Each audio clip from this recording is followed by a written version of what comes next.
il y a une île mystérieuse qui apparaît et disparaît comme par magie.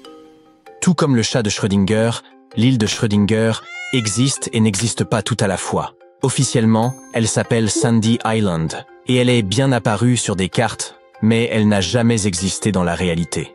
Des scientifiques australiens ont décidé de résoudre le mystère une fois pour toutes, en se lançant sur la piste de cet archipel insaisissable. Mais lorsqu'ils ont atteint les coordonnées à disposition, ils n'ont trouvé que des vagues d'un bleu infini, comme si l'île jouait à cache-cache avec eux. Cette histoire remonte à 1876. Un baleinier qui traversait la région a signalé la présence d'une île. Celui qui l'a vue a dit qu'elle mesurait plus de 24 km de long du nord au sud et environ 5 km de large, soit environ la taille de Manhattan, pas du tout minuscule. Mais chaque fois que des chercheurs se sont rendus dans la région, ils n'ont rien trouvé. En 1974, une mission officielle en provenance de Nouvelle-Calédonie a donc déclaré que Sandy Island n'existait tout simplement pas et l'a donc exclu de toutes les cartes. Tout le monde a ensuite continué à vivre sa vie, jusqu'à ce qu'on remarque que l'île apparaissait sur Google Earth sous la forme d'une tache noire.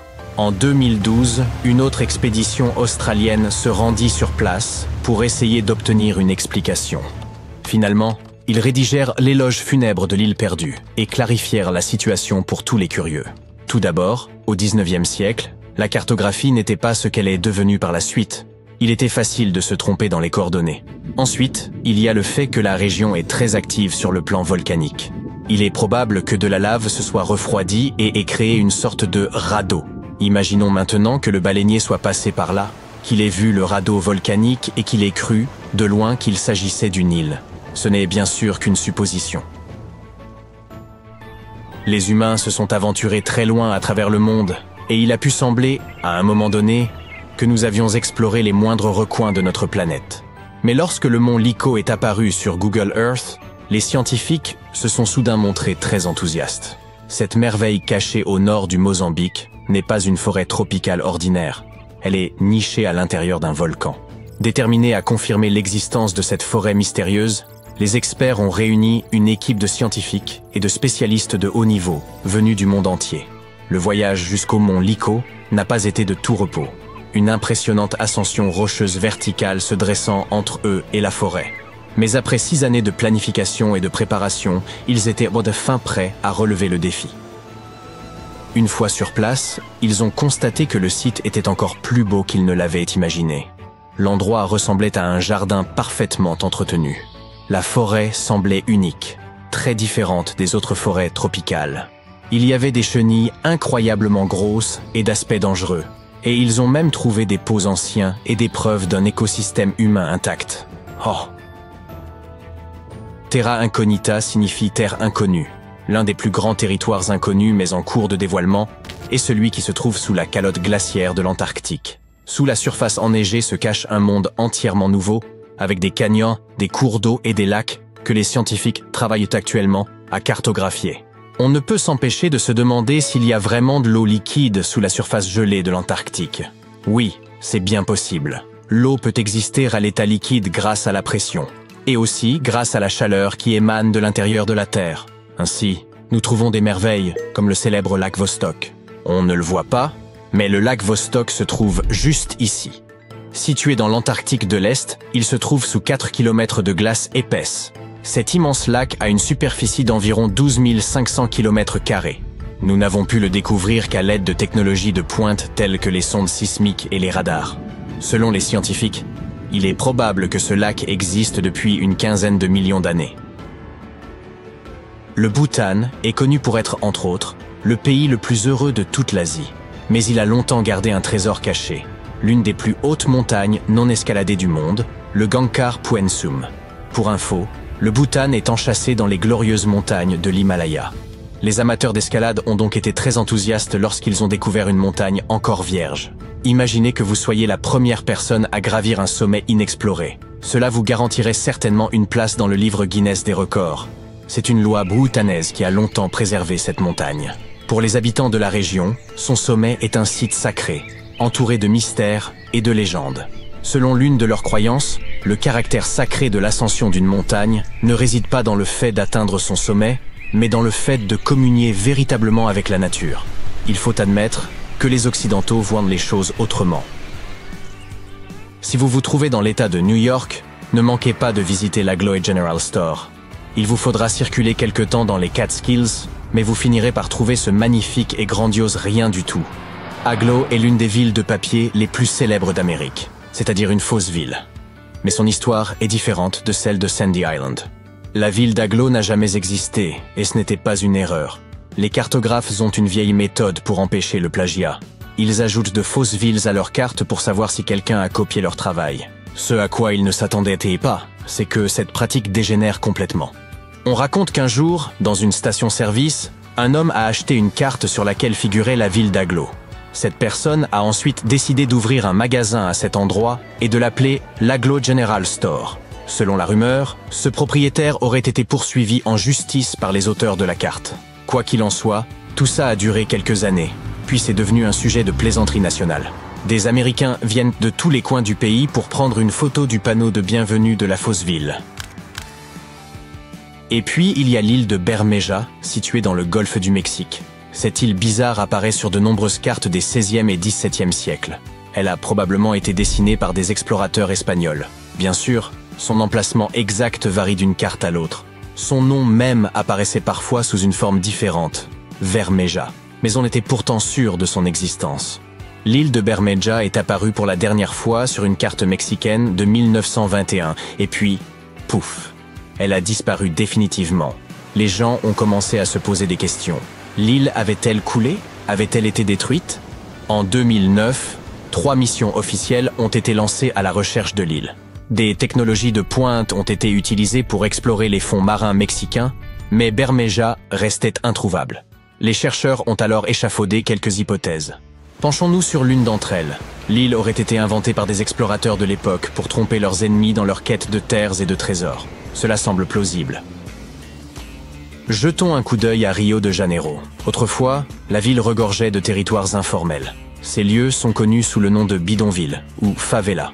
Ce sont comme des mini-villes à l'intérieur de la grande ville. Certaines favelas sont connues pour être particulièrement défavorisées, les habitants n'y bénéficiant pas des mêmes avantages que les autres citoyens, comme le système d'égout et le ramassage des ordures. Ces bidonvilles se sont développés si rapidement que le gouvernement n'a pas eu le temps de suivre leur évolution. Aujourd'hui, ce sont donc généralement les habitants eux-mêmes qui nomment les rues, et ils se débrouillent avec ce qu'ils ont à leur disposition. L'un des plus grands bidonvilles du Brésil se trouve à Rio de Janeiro, la Rocinha. Il n'a été reconnu comme quartier par le gouvernement local que dans les années 90. Notre propre plancher océanique est moins bien cartographié que Vénus, Mars et la Lune. En fait, 95% de nos océans sont encore inexplorés. Étrange, n'est-ce pas? Nous disposons de la technologie nécessaire, qui consiste principalement à effectuer des sondages ultrasoniques, c'est-à-dire à envoyer des ondes sonores au fond de l'océan et à enregistrer ce qu'elles nous renvoient. L'un des principaux avantages d'une cartographie plus approfondie des fonds marins serait une meilleure connaissance des dangers qui nous menacent, tels que les tremblements de terre, les tsunamis et les éruptions volcaniques. En outre, nous en savons encore si peu sur la vie marine que cela pourrait nous donner un aperçu de la véritable dynamique de nos écosystèmes aquatiques. L'île de Sable, une mystérieuse masse terrestre, a figuré sur les cartes de notre planète pendant près de 200 ans avant de se volatiliser. Située dans le Pacifique Sud, entre l'Australie et la Nouvelle-Calédonie, cette île fantôme a été signalée pour la première fois par des explorateurs du XVIIIe siècle et a été par la suite régulièrement inscrite sur des cartes et même sur des relevés scientifiques. Mais lorsqu'en 2012 un navire est parti à sa recherche en utilisant ses coordonnées supposées, il n'a trouvé qu'une étendue d'eau déserte. Son équipage a même mesuré la profondeur de l'océan à cet endroit et rapporté qu'avec un minimum de 1220 mètres, il n'y avait aucune chance qu'un gros morceau de terre puisse se cacher sous l'eau.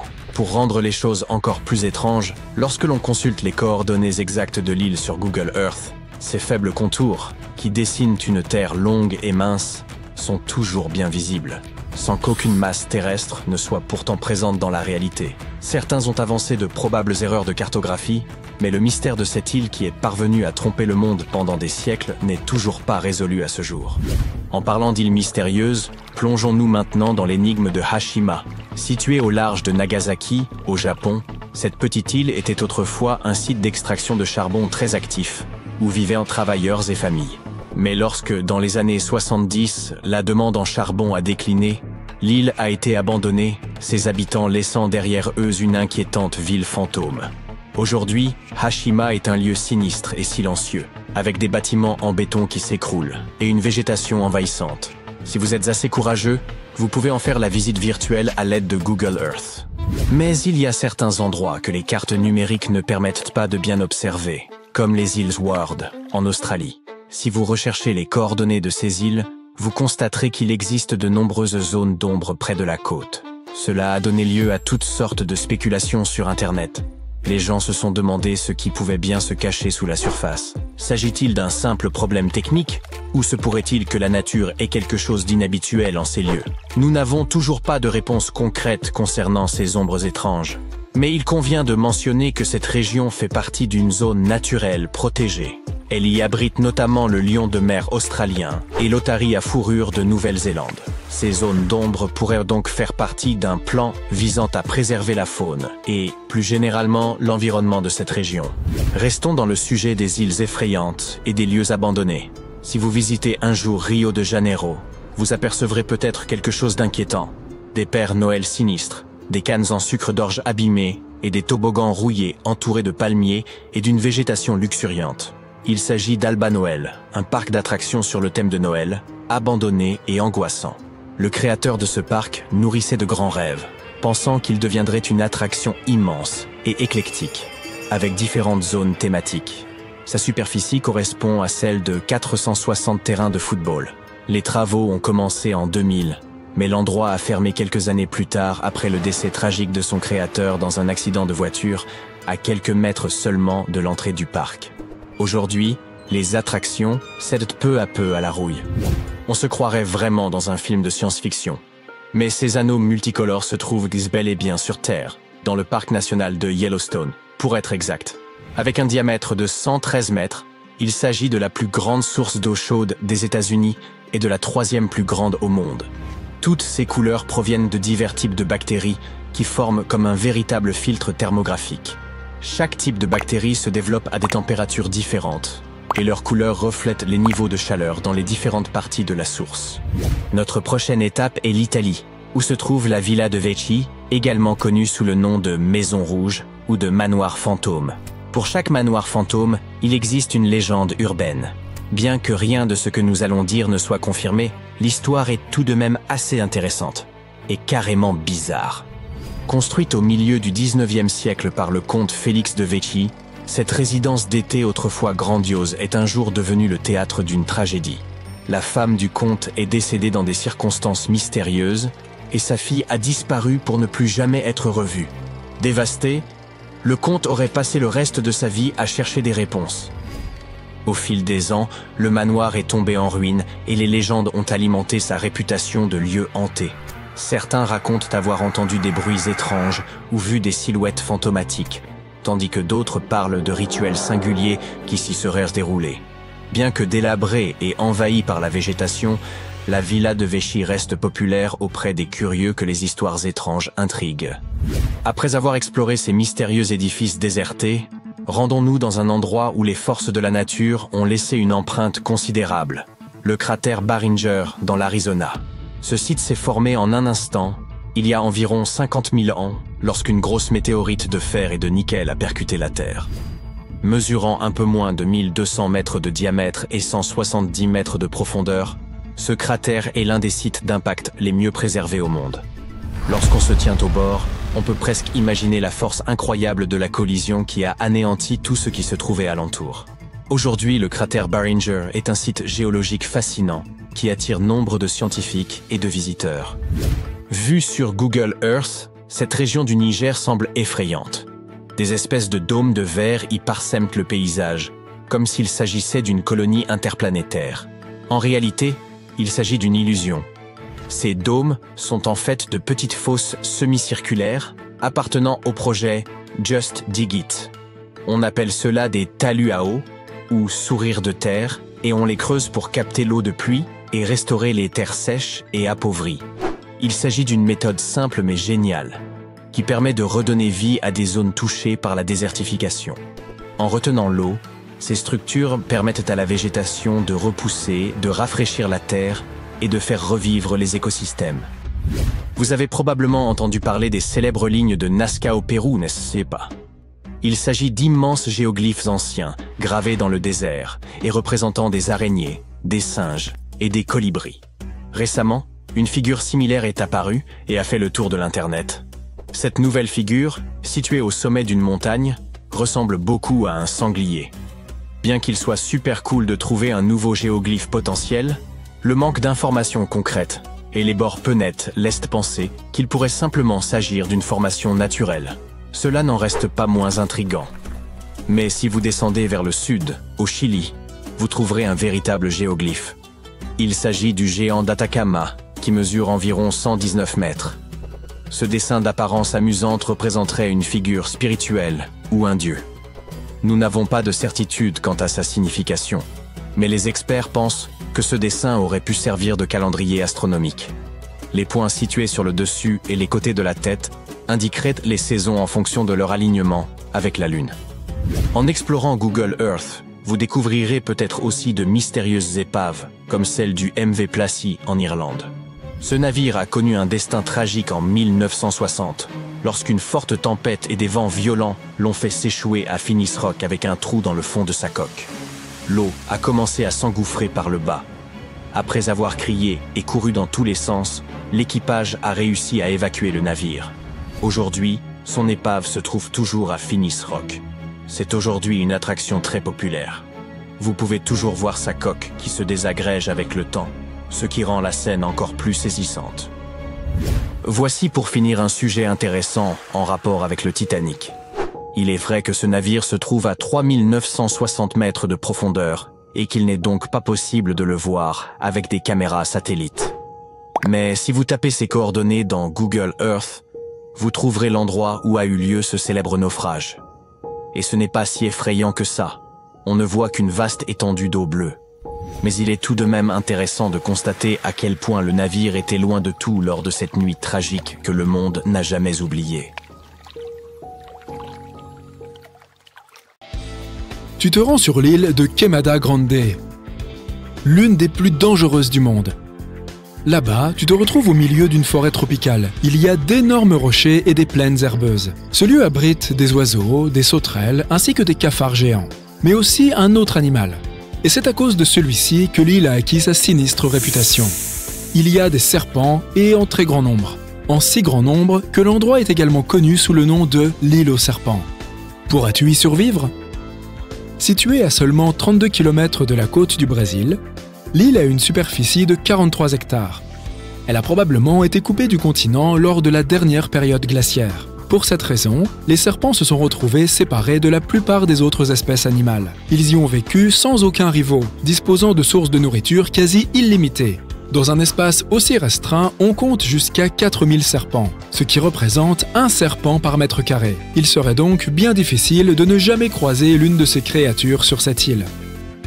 Ce serpent, le trigonocéphale insulaire, est non seulement le plus répandu sur l'île, mais il s'avère aussi qu'il s'agit, dans la famille des vipéridés, d'une espèce extrêmement venimeuse. En fait, c'est l'une des espèces les plus venimeuses de toute l'Amérique latine. La puissance de son venin est due à son grand isolement. En dehors des serpents, on ne trouve que des oiseaux sur cette terre. Et pour attraper ces oiseaux, il fallait que le venin des serpents soit particulièrement violent. Par conséquent, depuis qu'ils ont été séparés de leurs lointains parents, leur venin est devenu presque 5 fois plus puissant. La plupart du temps, le trigonocéphale insulaire se cache dans les arbres ou les feuilles qui jonchent le sol. Si tu te retrouves un jour coincé ici, il vaut mieux que tu te tiennes à bonne distance de ces animaux. Les serpents utilisent principalement leur odorat et les vibrations pour capturer leur proie. Si tu t'approches trop près de l'un d'eux, reste immobile ou éloigne-toi lentement. Si tu émets trop de vibrations, ils se sentiront menacés, ce qui pourrait les pousser à t'attaquer. Si tu en vois un à quelque distance ou si tu te diriges vers de hautes herbes, tape des pieds plusieurs fois. Cela informera les serpents de ta présence. Ils ne prendront pas le risque de se mesurer à une proie plus grande qu'eux et s'enfuiront probablement assez vite. Il est toujours bon de porter un bâton, au cas où tu tomberais par hasard sur un serpent. Tu disposeras ainsi d'une sorte d'extension qui pourra t'éviter une morsure. Ce bâton pourrait te sauver la vie. S'il possède une extrémité en forme de V, ton bâton te donnera encore plus d'avantages. Si un serpent commence à se comporter de manière agressive, tu pourras le retenir au sol et l'arrêter dans son élan. Mais quoi qu'il arrive, n'essaye pas de le ramasser. Bien, mais que dois-tu faire si tu te fais mordre? Les risques sont assez élevés sur cette île, bien sûr. Tout d'abord, n'essaye pas d'extraire le venin par tes propres moyens. Assure-toi d'appeler immédiatement les services d'urgence. Et une fois que les secours sont en route, applique un large bandage sur la plaie. Un morceau de tissu fera l'affaire si tu n'as rien d'autre. N'essaye pas de poursuivre le serpent afin de déterminer son espèce. Les services d'urgence sauront identifier le venin dont il s'agit. Maintenant, il te suffit de rester calme et d'attendre les secours. Tu te demandes peut-être qui tu peux appeler sur cette île abandonnée. Eh bien, comme il est strictement interdit de visiter cet endroit, des panneaux ont été installés partout sur l'île.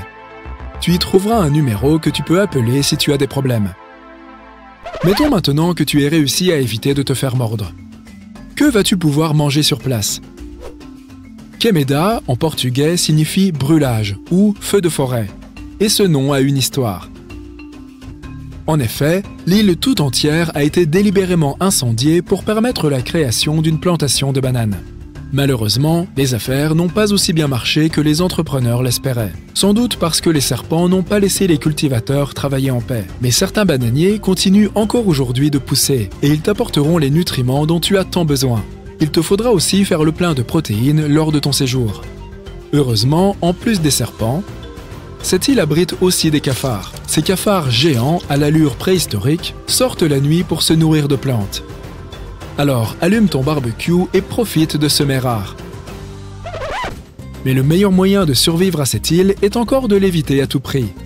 Si, par hasard, tu passes devant, n'oublie pas que cet endroit était autrefois relié au continent. Les rochers sous la surface des eaux représentent donc un grand risque pour ton embarcation si tu t'en approches trop. Veille par conséquent à te tenir à bonne distance du rivage lors de ta traversée.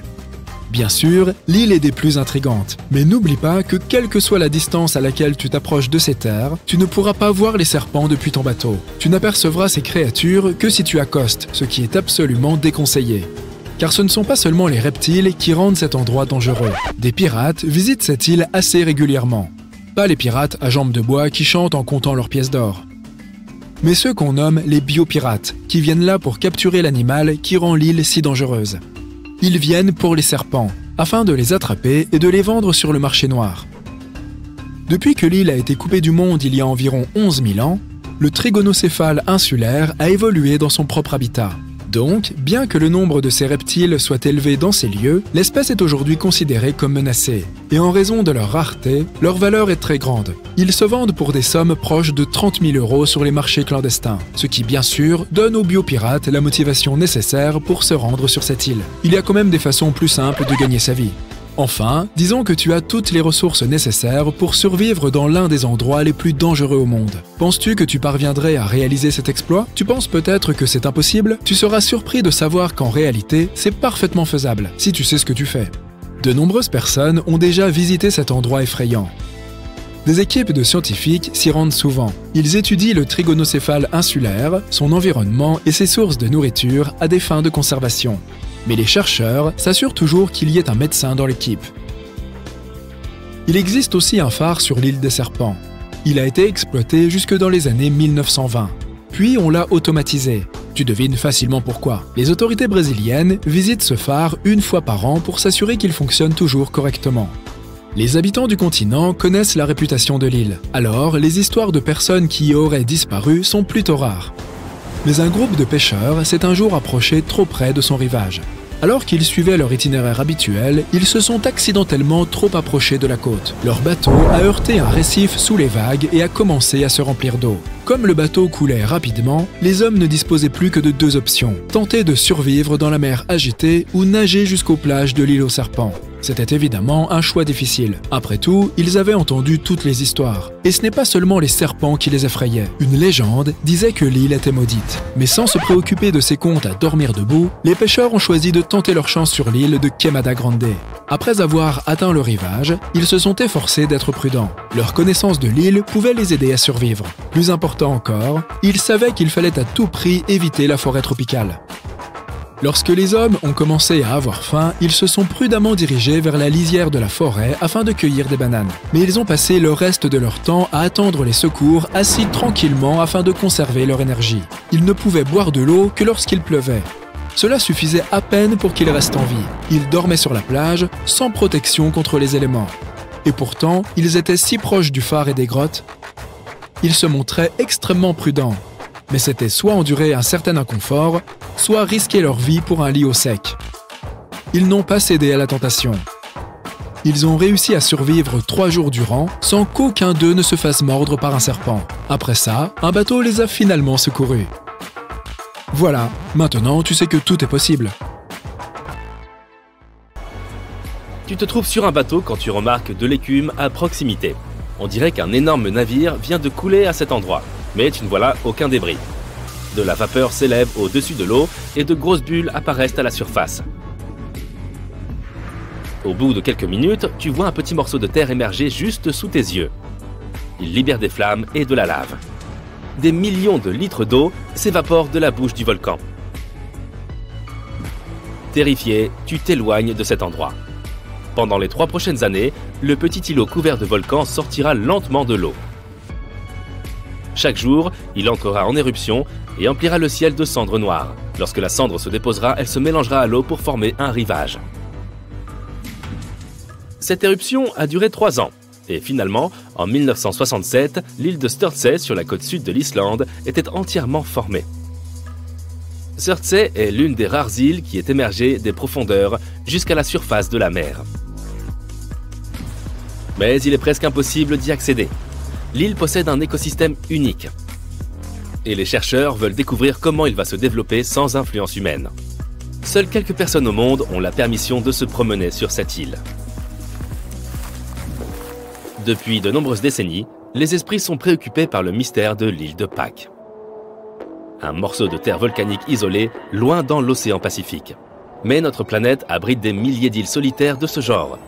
Qu'est-ce que celle-là a de si particulier? Le mystère ne se cache pas dans l'île elle-même, mais dans les statues de pierre géantes qui la recouvrent. Qui a créé ces énormes têtes de pierre célèbres dans le monde entier? Ont-elles servi à quelque chose de précis? Rapa Nui, qui est le nom donné à l'île de Pâques par ses habitants, est aujourd'hui le territoire du Chili et se trouve dans le sud de l'océan Pacifique. Et elle est si loin de tout que tu peux facilement la considérer comme l'un des endroits les plus reculés de la carte. Le seul moyen de transport qui puisse t'y emmener est l'avion. Si tu désires accéder à cette destination, tu devras passer 5 heures à bord d'un vol de Santiago jusqu'à l'île de Pâques. Ces statues portent le nom de Moai. Elles ont commencé à être sculptées entre le XIIIe et le XVe siècle. Les sculptures de Rapa Nui sont facilement reconnaissables grâce à leur visage particulier. Elles ont de longs nez, des mentons volontaires, des oreilles rectangulaires, de lourds sourcils et des yeux profondément enfoncés. Il est assez curieux que leurs narines se recourbent comme elles le font. Au début, les gens pensaient que les statues n'étaient composées que de leur tête. Mais à leur grande surprise, il s'est avéré que des corps complets étaient rattachés à celles-ci. Cela n'a été découvert que lors de fouilles récentes, en mai 2012. Les corps étaient simplement cachés sous terre. Pourtant, les têtes de ces statues, visibles au premier coup d'œil, représentent les 3/8 de la taille de chaque statue. Quant aux bras, ils sont sculptés contre les corps, reposant dans différentes positions. La plupart des statues, 834 sur les 887 recensées, ont été sculptées dans un matériau appelé tuff, qui est en fait de la cendre volcanique compressée. Curieusement, toutes les statues, à l'exception d'un groupe, sont tournées vers l'intérieur des terres, ce qui signifie qu'elles tournent le dos à l'océan. La raison en est peut-être la croyance qui voulait que ces statues soient les protectrices des villageois. C'est pourquoi elles dominent la petite colonie. Les seules sculptures qui ne correspondent pas à ce schéma se trouvent à Aou-Akivi, un lieu sacré pour le peuple de Rapa Nui. On se demande encore comment des statues d'un poids aussi conséquent ont pu être réparties sur toute l'île. De plus, en 1722, les premiers Européens n'y ont rencontré qu'une petite population locale, comprenant entre 1,5 million et 3 000 individus. Comment un nombre si réduit pourrait-il expliquer les centaines de statues présentes sur l'île? Le mystère qui entoure la façon dont les Rapa Nui sont parvenus à déplacer ces statues a mis les chercheurs au défi pendant bien longtemps. Dans les années 80, certains ont même décidé de recréer une de ces statues et d'étudier la possibilité de la déplacer ensuite. Plusieurs décennies ont passé et un autre groupe de chercheurs américains a suggéré que les habitants de l'île auraient pu attacher des cordes autour des énormes statues et les mouvoir ainsi en reproduisant une sorte de marche. Ils ont étayé leur théorie par la pratique en déplaçant une réplique grandeur nature au moyen de cette méthode. En fait, leur idée pourrait expliquer pourquoi le folklore de Rapa Nui affirme que les statues étaient capables de marcher grâce à leur magie. Et elle explique, bien sûr, la façon dont les statues ont été transportées à l'endroit prévu. Notre prochain arrêt se trouve au Brésil, bien loin de Sao Paulo. C'est là que tu peux trouver une île à laquelle il est presque impossible d'accéder. Mais si tu y parviens, il est peu probable que tu la quittes un jour. On l'appelle l'île aux serpents. Il n'y a aucun autre endroit sur la planète où l'on trouve une telle concentration de ces reptiles. Ils sont les seigneurs et maîtres de l'île, car aucun autre animal ne peut survivre parmi eux. Les serpents qui se trouvent ici figurent parmi les espèces les plus venimeuses au monde. Les trigonocéphales insulaires. Leur venin est extrêmement puissant et agit très rapidement. Si tu laisses ce reptile mordre un morceau de viande crue, par exemple, l'endroit autour de la morsure commencera à fondre. C'est super encourageant. Imagine que tu te trouves sur cette île et que les serpents ne te mordent pas. Bon, la chose la plus intéressante que tu puisses y trouver est un vieux phare. Il est caché par le feuillage dense de la jungle environnante. Des gens ont vécu sur cette île il y a très longtemps, et la rumeur prétend que les derniers gardiens se trouvaient dans le phare lorsque les serpents ont fait irruption. Personne n'y a vécu depuis. La façon dont ces serpents uniques sont apparus sur l'île reste un mystère. La légende la plus répandue voudrait qu'un pirate soit venu ici il y a longtemps. Il aurait caché son trésor quelque part sur l'île, puis aurait laissé quelques serpents à l'endroit où le coffre était caché. Le pirate espérait que les reptiles éloigneraient les curieux de son or et de ses joyaux. Mais depuis, ces quelques serpents ont réussi à accroître leur population de plusieurs milliers. Et il paraît que certains d'entre eux portent des bijoux. Non, là je plaisante. Même si tu voulais te rendre sur l'île, pour une raison ou pour une autre, sache que les gardes-côtes t'en empêcheraient. Seules quelques personnes, affublées de combinaisons de protection spéciales, peuvent s'y rendre pour mener des recherches scientifiques. Suzy arrive à bord d'un petit bateau. Dès qu'elle met pied à terre, elle se met à filmer en direct sur son téléphone. Partout sur l'île, elle enregistre des poupées suspendues à des arbres. Elles ont toutes des vêtements, des tailles et des visages différents. On compte environ une douzaine de ces jouets effrayants sur chaque arbre. La pluie et le soleil brûlant ont déformé leurs visages. Elles sont recouvertes de mousse et de verdure et ont pris des formes sinistrement effrayantes.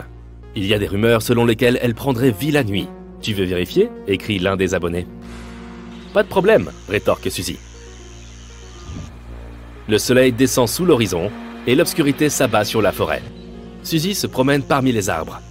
La lune éclaire son chemin. Elle fait un feu pour se réchauffer. À ce moment-là, elle entend un bruit étrange. Elle remarque des mouvements du coin de l'œil. Son téléphone s'éteint. Suzy lève les yeux et voit qu'une des poupées, éclairée par les flammes, tourne la tête dans sa direction. Elle hurle et s'enfuit de cet endroit en courant. Bien sûr, la poupée n'a pas bougé. On peut remarquer un petit oiseau posé derrière sa tête. Quelques jours plus tard, Suzy a découvert qu'un habitant de Mexico s'était installé sur l'île dans les années 50 et l'avait remplie de jouets. Après avoir récupéré des poupées dans les décharges et les canaux de l'île, il a passé plusieurs années à décorer chaque arbre. Au début, cela avait l'air étrange et excitant pour les touristes. Puis, à mesure que les poupées ont commencé à vieillir et à pourrir sur place, cet endroit est devenu encore plus attrayant. Il existe plusieurs mythes sur les raisons de l'obsession de cet homme. Bon, Suzy en a assez de ces mystères et de ces endroits glauques. Maintenant, elle aimerait admirer quelque chose de majestueux créé par la nature. Elle se rend dans le parc national de Sequoia, en Californie, où poussent les arbres les plus hauts. Elle admire Bush Bay, l'un des plus grands arbres du monde, un séquoia géant. On l'appelle le général Sherman, et il a environ 2000 ans. Le seul volume de cet arbre est comparable à la moitié de celui d'une piscine olympique. En dépit de son âge, ce n'est toutefois pas le plus vieux. On trouve des séquoias dans le parc qui sont apparus il y a 3000 ans. Et l'arbre le plus haut du monde pousse ici, en Californie. C'est encore une fois un séquoia, répondant au nom d'Hyperion. Il représente près d'un tiers de la hauteur de la tour Eiffel. Imagine la vue qu'on peut avoir depuis la cime de l'arbre. À présent, Suzy se rend sur l'île de Madagascar. Elle y va pour voir des baobabs uniques. On dirait que quelque chose les a arrachés du sol, les a retournés et les a replantés là. Les baobabs font partie des arbres les plus majestueux au monde, et un grand nombre se trouve ici, dans l'allée des baobabs. Mais tu peux aussi en voir en Australie, ainsi qu'en Afrique du Sud. Leurs troncs sont semblables à des éponges. Ils se dilatent et absorbent l'humidité pendant la saison des pluies. Les éléphants aiment particulièrement la boire. Ils arrachent les parties du tronc et les mâchent pour étancher leur soif. La nuit, des fleurs éclosent sur les baobabs. Elles exhalent un parfum de lait caillé et attirent les chauves-souris. Mais la chose la plus intéressante est que le baobab ne se dessèche pas pour finir par tomber comme les autres arbres à la fin de sa vie. Il s'effrite, se tasse et laisse un tas de débris derrière lui.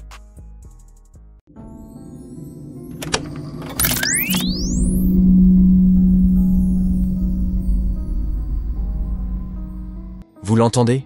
Assez agaçant, n'est-ce pas? C'est un son à une fréquence de 50 Hz. Il est discret, mais il imprègne tout ce qui l'entoure. Et si ce bourdonnement vous suivait partout où vous allez tout au long de la journée, de la semaine, du mois, à toute heure, vous ne pouvez pas dormir, vous ne pouvez pas vous concentrer sur vos études ou votre travail. Vous avez envie de crier de frustration, mais le bruit continue de vous tourmenter. Ce serait terrible. Malheureusement, ce cauchemar est une réalité pour les habitants de l'île écossaise de Lewis. Jour et nuit, environ 200 personnes deviennent folles à cause d'un étrange son basse fréquence. Elles disent qu'il semble pulser, causant des maux de tête, des vertiges et une sensation de crise existentielle. Et personne ne parvient à en trouver la source. Les insulaires ont décidé de créer un groupe Facebook spécial pour discuter des causes du son, partager leurs expériences et se soutenir mutuellement. Une femme dit que le bourdonnement est impossible à ignorer. On dirait qu'il vous crie au visage, exigeant votre attention. Pour cette raison, elle ne dort pas bien depuis plusieurs semaines. L'administration de l'île, tout comme les résidents, sont impuissants à résoudre ce problème. Les habitants ont utilisé un spectrographe pour étudier le bourdonnement. L'appareil a montré que le son avait une fréquence constante de 50 Hz. Il se propage sur toute l'île, mais il ne provient pas de l'intérieur de celle-ci. Cela signifie que la source pourrait être éloignée du rivage. Un laboratoire sous-marin, des tests sur une sorte d'invention secrète, une expérience sévère sur des personnes, une créature marine inconnue? Les gens échafaudent de nombreuses théories, mais rien n'apporte de solution. Les principaux dirigeants du pays sont peut-être au courant de la nature de ce son, mais ils ne souhaitent probablement pas en parler. Cela semble absurde, mais visitons la petite ville nord-irlandaise d'Omagh. Ses habitants ont signalé un bourdonnement constant qui les empêchait de dormir. Ils se sont simplement réveillés au milieu de la nuit et ont entendu ce vrombissement. Le bruit se propageait dans différentes parties de la ville et personne n'en connaissait la nature. Les gens entendèrent ce bruit chaque nuit. Mais heureusement, le conseil municipal a géré le problème. Ils ont trouvé la source du bourdonnement, mais pour une raison quelconque, ils ont refusé de révéler leur enquête aux résidents. De plus, ils ont déclaré que le bruit pourrait revenir à l'automne. Les habitants exigent la vérité. Il y a un grand doute qu'ils l'obtiendront. Un autre cas de son étrange s'est produit à Windsor, au Canada. C'est une ville industrielle située de l'autre côté de la rivière par rapport à Détroit. Ses habitants entendent ce bourdonnement depuis de nombreuses années. Il est à des fréquences si basses et est si silencieux que certains résidents ne comprennent souvent pas. Le son est-il réel ou est-ce une hallucination? D'autres habitants disent que le bourdonnement est si puissant qu'il fait vibrer la verrerie dans les placards. Beaucoup de gens croient qu'une invention secrète utilisée pour contrôler le climat produit ce son. Mais la réalité pourrait être plus simple. La théorie la plus plausible affirme que la source du bruit se trouve sur l'île Zug. Les autofourneaux situés sur l'île libèrent de la pression et produisent un bruit de grondement puissant. Cela est nécessaire pour éviter que l'équipement n'explose. Selon cette théorie, le son se réfléchit sur les tambours métalliques et les machines, puis va au-delà de l'île et traverse la rivière Détroit directement vers Windsor. Cela semble réaliste, mais personne n'a confirmé cette théorie. Oui, il y a eu des enquêtes. Les autorités canadiennes ont rédigé un rapport, mais il a été gardé secret. La seule chose que les habitants ont reçue était un commentaire officiel sur le site web de la ville. Bien qu'il ne soit pas possible de déterminer la source exacte du bourdonnement, les sources possibles peuvent inclure les activités de carrière ou les systèmes de ventilation industrielle. Mais d'où vient la version concernant les hauts fourneaux? Ils ont été mentionnés dans une version abrégée de ce rapport, sans que des détails ne soient divulgués. Un autre problème avec la recherche sur le bourdonnement est que l'île Zug est située sur un territoire américain privé. Les scientifiques canadiens ont été interdits de mener des investigations là-bas. Canada, Irlande, Écosse, ailleurs? Oh oui, les résidents de Bristol, en Angleterre, entendent un bourdonnement mystérieux depuis les années 70. Et ils ne sont pas les seuls. Peut-être que vous, la personne en train de regarder cette vidéo, l'entendez aussi. Si c'est le cas, alors vous faites partie des 4% environ de la population mondiale affectée par ce problème. Non, sérieusement, que se passe-t-il? Essayons de comprendre. La première mention du bourdonnement est apparue au milieu des années 70 en Angleterre. Une petite digression. La révolution industrielle a également commencé en Angleterre. Gardez ce fait à l'esprit, nous y reviendrons plus tard. Alors, les gens percevaient le bourdonnement de Bristol comme un son calme, mais agaçant. Mais avec le temps, il a commencé à rendre les habitants fous, et bien sûr, ils ont exigé une solution au problème. Il y a eu des enquêtes qui n'ont mené à rien. Une théorie disait qu'il s'agissait du bruit des ventilateurs industriels fonctionnant dans un entrepôt dans une ville voisine.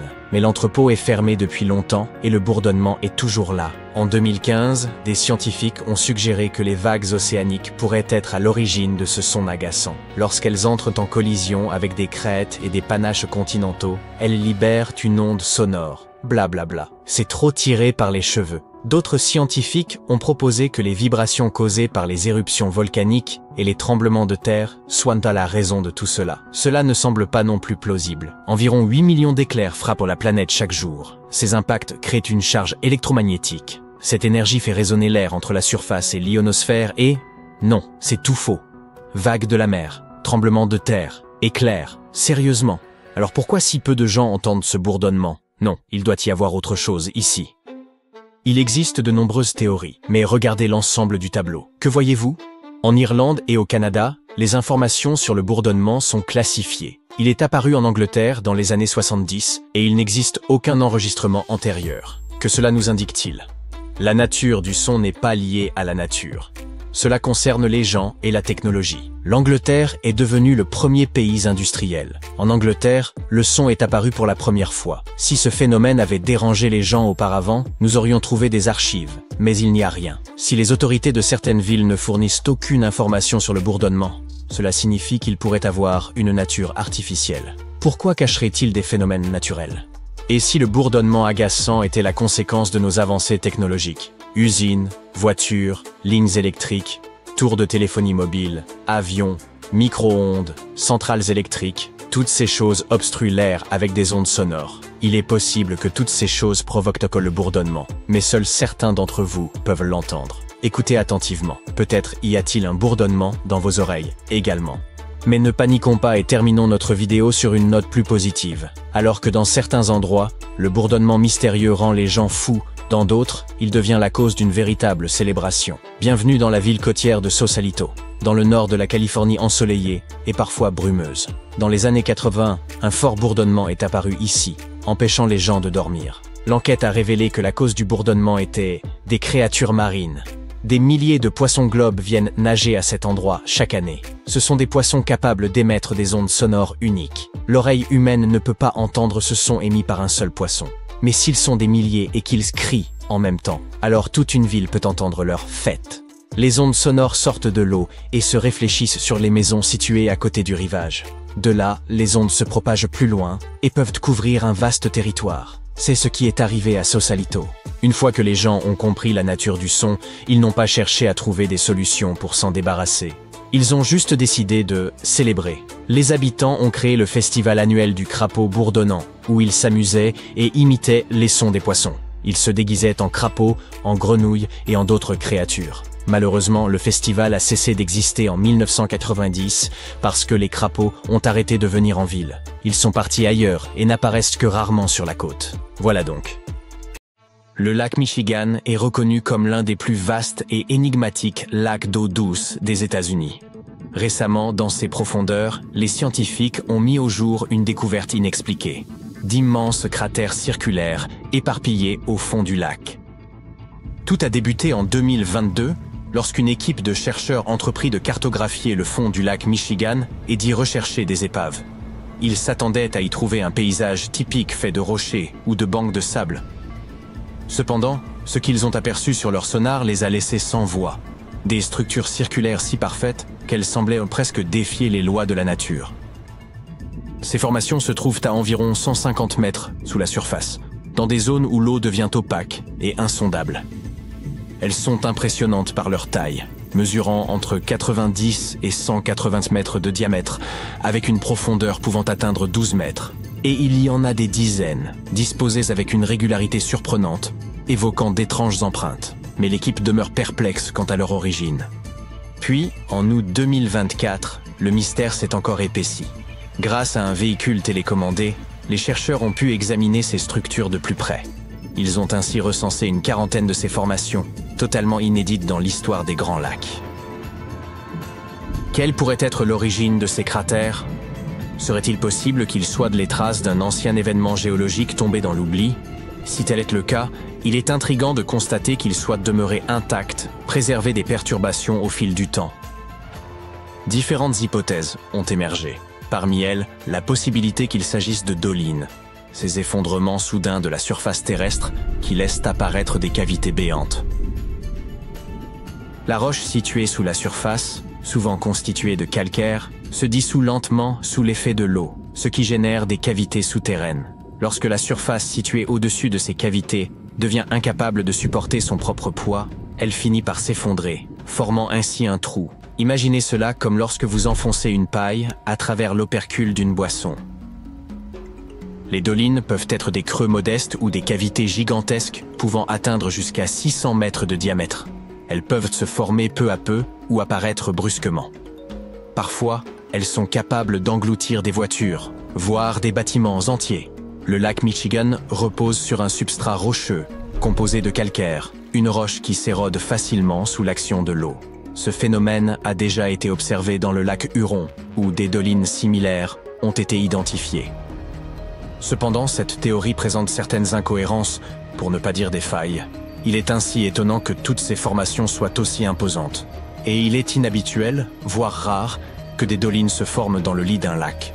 En outre, ces structures semblent s'organiser en un motif linéaire. Elles s'étendent principalement vers le sud, formant une ligne diffuse, ce qui est pour le moins curieux.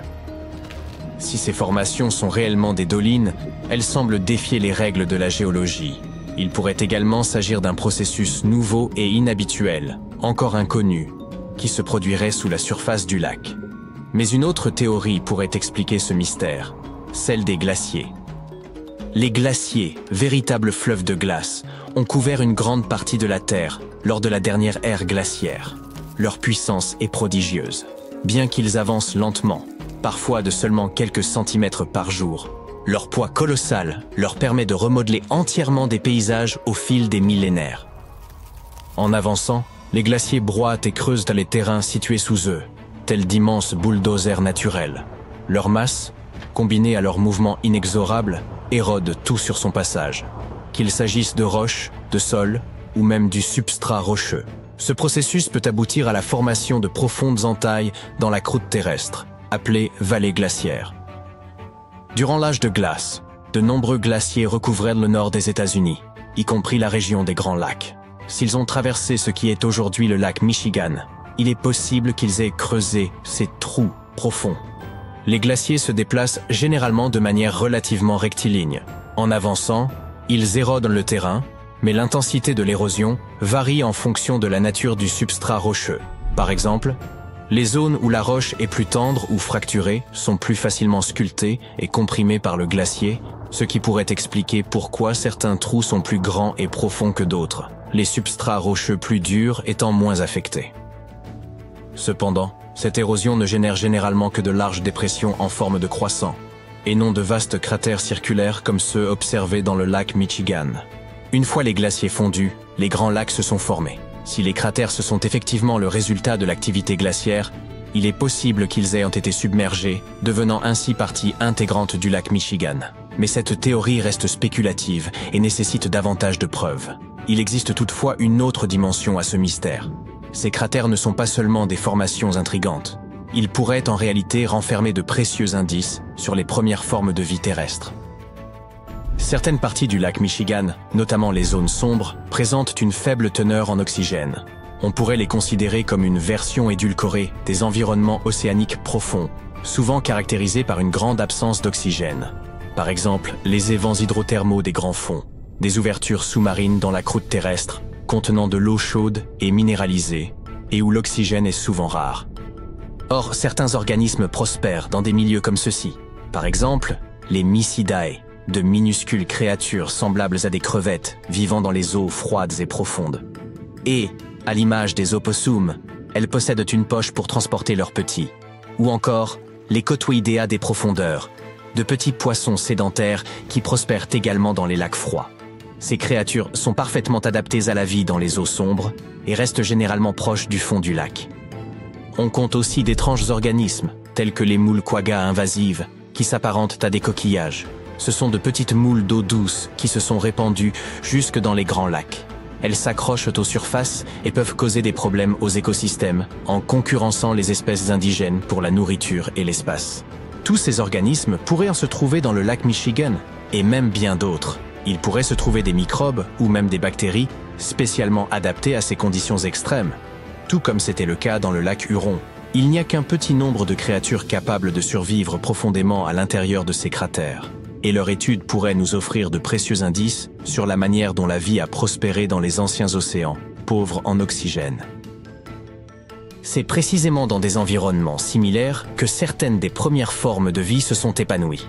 La Terre primitive possédait une atmosphère contenant peu d'oxygène, mais était bien plus chaude. Et d'anciens micro-organismes s'étaient adaptés à ces conditions. Les grands lacs, notamment le lac Michigan, ont toujours eu une réputation quelque peu fantomatique. Rien que cette mission qui avait été organisée pour étudier les épaves, il y en avait environ 6000 dans les grands lacs. De nombreuses épaves reposent encore sur les fonds lacustres, préservés par les eaux froides. Et les naufrages ne sont pas les seuls phénomènes étranges liés aux grands lacs. Au fil des ans, nombre de disparitions sont restées inexpliquées.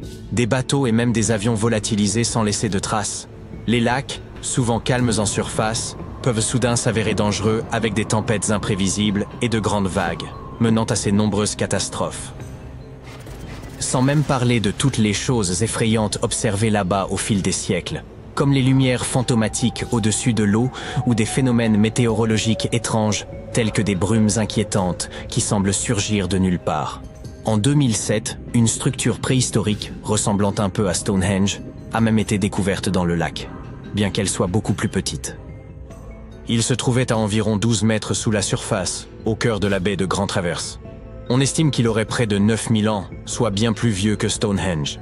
Il semble être une empreinte de ceux qui ont vécu dans cette région il y a des millénaires. Ces pierres massives sont disposées selon un motif sinueux s'étendant sur plus d'1 kilomètre. Elles varient en taille, allant de celle d'un ballon de basket à celle de voitures compactes. Cependant, l'une d'entre elles se distingue particulièrement.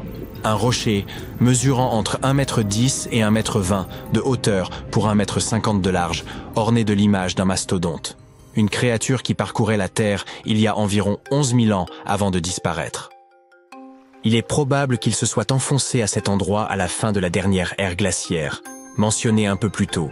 Cette période a profondément remodelé la région.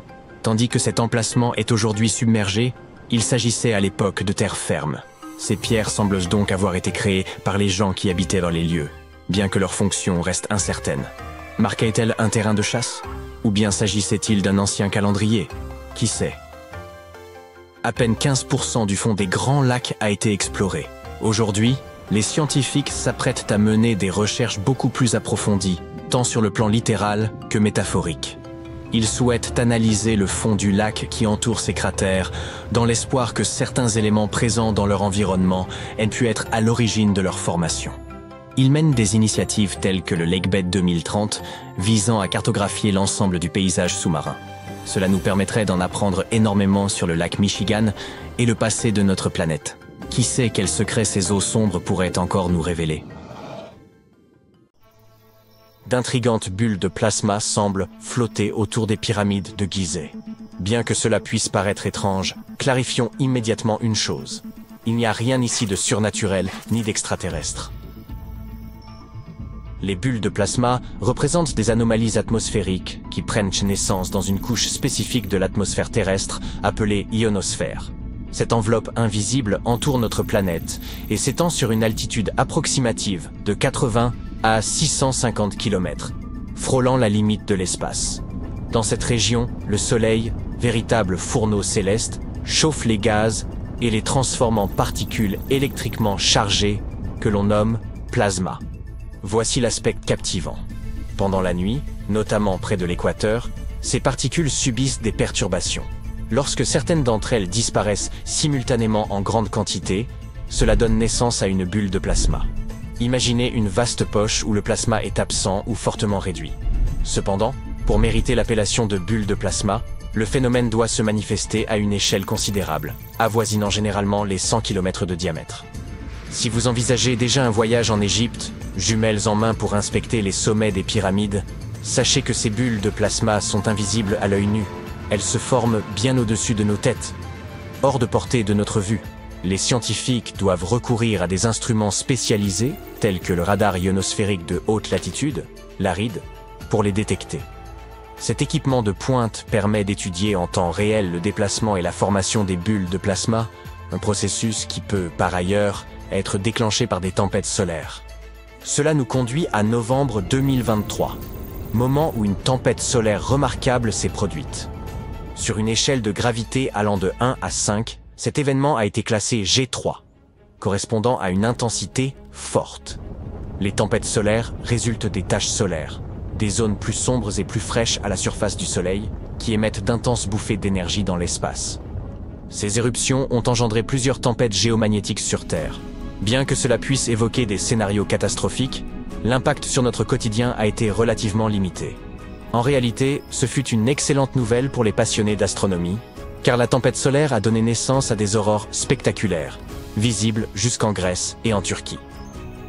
Cependant, cette tempête particulière de 2023 a également entraîné une autre conséquence remarquable. Elle a produit la plus grande bulle de plasma jamais enregistrée par le LARID. Ce phénomène, d'une ampleur inédite, s'étendait sur des régions aussi reculées que les pyramides d'Égypte et les îles Midway dans l'océan Pacifique. Une telle distance est impressionnante, et ce phénomène représente un enjeu crucial pour la science. Les bulles de plasma posent en effet une menace croissante pour les technologies modernes. Selon les experts, elles peuvent perturber les communications satellitaires et les systèmes de navigation GPS. Ainsi, si vous utilisez Google Maps ou Waze et qu'ils perdent soudainement votre localisation, une bulle de plasma pourrait en être la cause. Nous comprenons donc désormais ce qui se passe avec ces bulles détectées au-dessus des pyramides de Gizeh. Cependant, les mystères ne s'arrêtent pas là. L'intérieur de la pyramide de Khéops révèle des phénomènes encore plus intrigants. Il semblerait qu'elle possède la capacité de concentrer l'énergie électromagnétique en son sein. Il y a quelques années, une équipe de chercheurs a voulu étudier ce phénomène en exposant cette architecture ancienne à des ondes radio. Ces ondes, semblables à celles utilisées par nos téléphones mais beaucoup plus longues, atteignent jusqu'à 600 mètres. Ne pouvant bombarder directement la pyramide avec ces ondes, les scientifiques ont opté pour une alternative plus pratique, la modélisation informatique. Grâce à ces simulations, les chercheurs ont mis au jour une découverte stupéfiante. La Grande Pyramide est capable de concentrer l'énergie électromagnétique non seulement dans ses chambres internes, mais aussi sous sa base, là où se situe une chambre inachevée. Par concentré, il faut comprendre quelque chose comme emprisonné. Prenons un exemple. Lorsque vous criez dans une grotte, vous entendez votre voix en écho. Les ondes sonores ne se dissipent pas immédiatement. Elles rebondissent et se focalisent. De la même manière, quand des ondes radio touchent la pyramide, elles ne se contentent pas de la traverser ou de l'éviter. Elles sont absorbées, rebondissent, puis se concentrent à l'intérieur et sous la pyramide. La liste des mystères entourant les pyramides égyptiennes ne s'arrête pas là. À l'intérieur de la Grande Pyramide, un long passage étroit conduit à ce qu'on appelle la chambre du roi. Située au cœur même de la structure, cette pièce est supposée avoir abrité la dépouille du pharaon Khéops, le souverain à l'origine de cette construction, dont le règne remonte à plus de 4000 ans. Lorsque l'on pénètre dans la chambre du roi, deux éléments frappent immédiatement. L'acoustique remarquable du lieu et sa structure massive, intégralement revêtue de granit rouge. Ces deux caractéristiques semblent désormais reliées selon les conclusions de certains scientifiques. En effet, ils suggèrent que la chambre du roi pourrait capter ou amplifier l'énergie sonore provenant des autres parties de la pyramide. Autrement dit, cette salle aurait été spécifiquement conçue pour intensifier le son d'une manière unique à l'intérieur de l'édifice. Pour vérifier cette hypothèse, les chercheurs ont réalisé une expérience en chantant dans la chambre de la reine, située juste en dessous de la chambre du roi. Le résultat fut surprenant. La musique n'était pas perceptible dans les pièces souterraines inférieures, mais résonnait de façon claire et puissante dans la chambre du roi. Une hypothèse pour expliquer ce phénomène repose sur le type de pierre utilisé dans la chambre du roi, le granit rose. Ce matériau est reconnu pour ses propriétés piézoélectriques, ce qui signifie qu'il peut absorber l'énergie de son environnement, comme les vibrations sonores, et la transformer en énergie électrique. Cela implique que l'acoustique particulière de la chambre ne dépend pas seulement de sa forme, mais aussi du rôle actif joué par le granit dans l'amplification et la concentration des ondes sonores. Ces découvertes, selon les scientifiques, ouvrent de nouvelles perspectives de recherche sur les potentialités de la pyramide. Les anciens Égyptiens auraient-ils été capables d'exploiter l'énergie produite par les ondes sonores ou les vibrations naturelles de la Terre? Bien que cela puisse sembler improbable, les propriétés piézoélectriques du granit, bien documentées par la science moderne, rendent cette hypothèse plausible. Peut-être n'avons-nous fait qu'effleurer les véritables capacités des pyramides. Et si cela ne suffisait pas, d'autres éléments intrigants méritent notre attention, notamment l'emplacement parfait des pyramides. Il semble que leur constructeur ait aligné la pyramide de Khéops sur les points cardinaux, avec une précision quasi parfaite par rapport aux directions nord, sud, est et ouest. De nombreuses théories existent sur la manière dont ils ont accompli cet exploit. Mais une étude suggère qu'ils auraient utilisé l'équinoxe d'automne pour s'assurer de cet alignement. Lors de l'équinoxe, le soleil se lève et se couche précisément à l'est et à l'ouest, ce qui aurait grandement simplifié la tâche des bâtisseurs. En observant le soleil à cette période, ils auraient pu positionner les pyramides avec une précision remarquable. En prenant en compte ces faits étranges, l'alignement parfait, la capacité à concentrer les ondes radio et l'utilisation de matériaux susceptibles de générer de l'énergie électrique, il est légitime de se demander si les pyramides n'étaient pas destinées à remplir des fonctions bien plus complexes que de simples tombeaux. Nikola Tesla partageait cette idée. On raconte que l'inventeur et ingénieur célèbre nourrissait une fascination pour les pyramides égyptiennes et se demandait si elles pouvaient être des transmetteurs d'énergie géants. Selon lui, leur forme et leur position auraient pu les transformer en générateurs colossaux, capables de produire une énergie gratuite et illimitée. Certains chercheurs modernes soutiennent cette théorie, affirmant que ces monuments pourraient avoir été conçus comme d'immenses centrales électriques. Ils suggèrent que les constructeurs auraient peut-être découvert comment manipuler les ions, ces particules électriquement chargées présentes dans l'atmosphère, grâce à des matériaux comme le cuivre, l'or et l'argent, disposés autour des pyramides. Ainsi, il est tout à fait envisageable que les anciens Égyptiens aient mis au point une source d'énergie durable et renouvelable. Toutefois, malgré l'attrait de cette idée, nous ne sommes pas encore parvenus à la vérifier, laissant la véritable fonction des pyramides parmi les plus grands mystères de l'humanité. Vous pouvez enfin envoyer le dernier rapport de la journée et respirer. Le week-end pointe le bout de son nez. Mais alors que vous êtes sur le point d'appuyer sur « Envoyer », un grondement sourd sous votre bureau vous effraie. Est-ce le tramway qui passe? Non, malheureusement, c'est un volcan que vous sentez. Quoi, ici, en Arizona? Eh oui, le sol ne cesse de bouger dans cette région, nous rappelant que la Terre est vivante. Mais ne paniquez pas. Voici un peu de contexte. 20 États américains possèdent des volcans éteints, actifs ou dormants. Parmi ces États, on trouve la Californie, le Nouveau-Mexique, le Nevada, l'Utah et le Colorado. Les volcans de l'Arizona sont actuellement en sommeil, mais cela ne signifie pas qu'ils ne se réveilleront pas dans un avenir proche ou pas si proche. Alors, que diriez-vous de vous rendre en Arizona à la découverte des traces de son passé volcanique? Elle parsème les paysages désertiques de cet État comme les taches sur le pelage d'un dalmatien.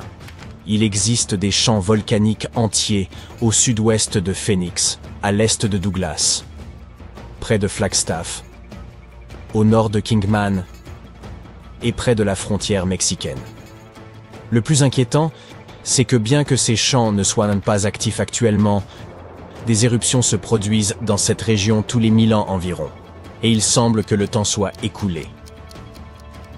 La dernière éruption volcanique majeure et destructrice s'est produite il y a environ 1000 ans au Sunset Crater, un endroit qui mérite notre attention. Nous en parlerons un peu plus tard. Tout d'abord, nous devons parler des points chauds. De quoi s'agit-il, vous demandez-vous? Dans notre contexte volcanique, un point chaud est un endroit où des quantités folles de chaleur font fondre la croûte terrestre. la fine couche extérieure de la Terre, et donnent naissance au volcan. Cette chaleur provient du manteau, qui se trouve entre le noyau dense et surchauffé de notre planète et la croûte. Vous voulez voir un exemple de ce type de volcanisme? Bienvenue à Hawaï. La grande île a des volcans actifs parce qu'elle est actuellement située au sommet du point chaud hawaïen. Les îles hawaïennes plus anciennes ont connu ça autrefois, mais elles ont fini par dériver vers le nord-ouest. Cela s'est produit parce que la croûte océanique sur laquelle elles reposaient, à savoir la plaque du Pacifique, s'est déplacée. Maintenant, regardez les bassins océaniques de notre planète. Ils sont littéralement parsemés d'îles situées directement au-dessus de points chauds, comme Hawaï, l'Islande, les Samoa. Les Galapagos sont probablement les exemples les plus célèbres. Mais n'allez pas croire que les continents ne peuvent eux aussi posséder leurs points chauds. C'est bien le cas, mais c'est beaucoup moins courant.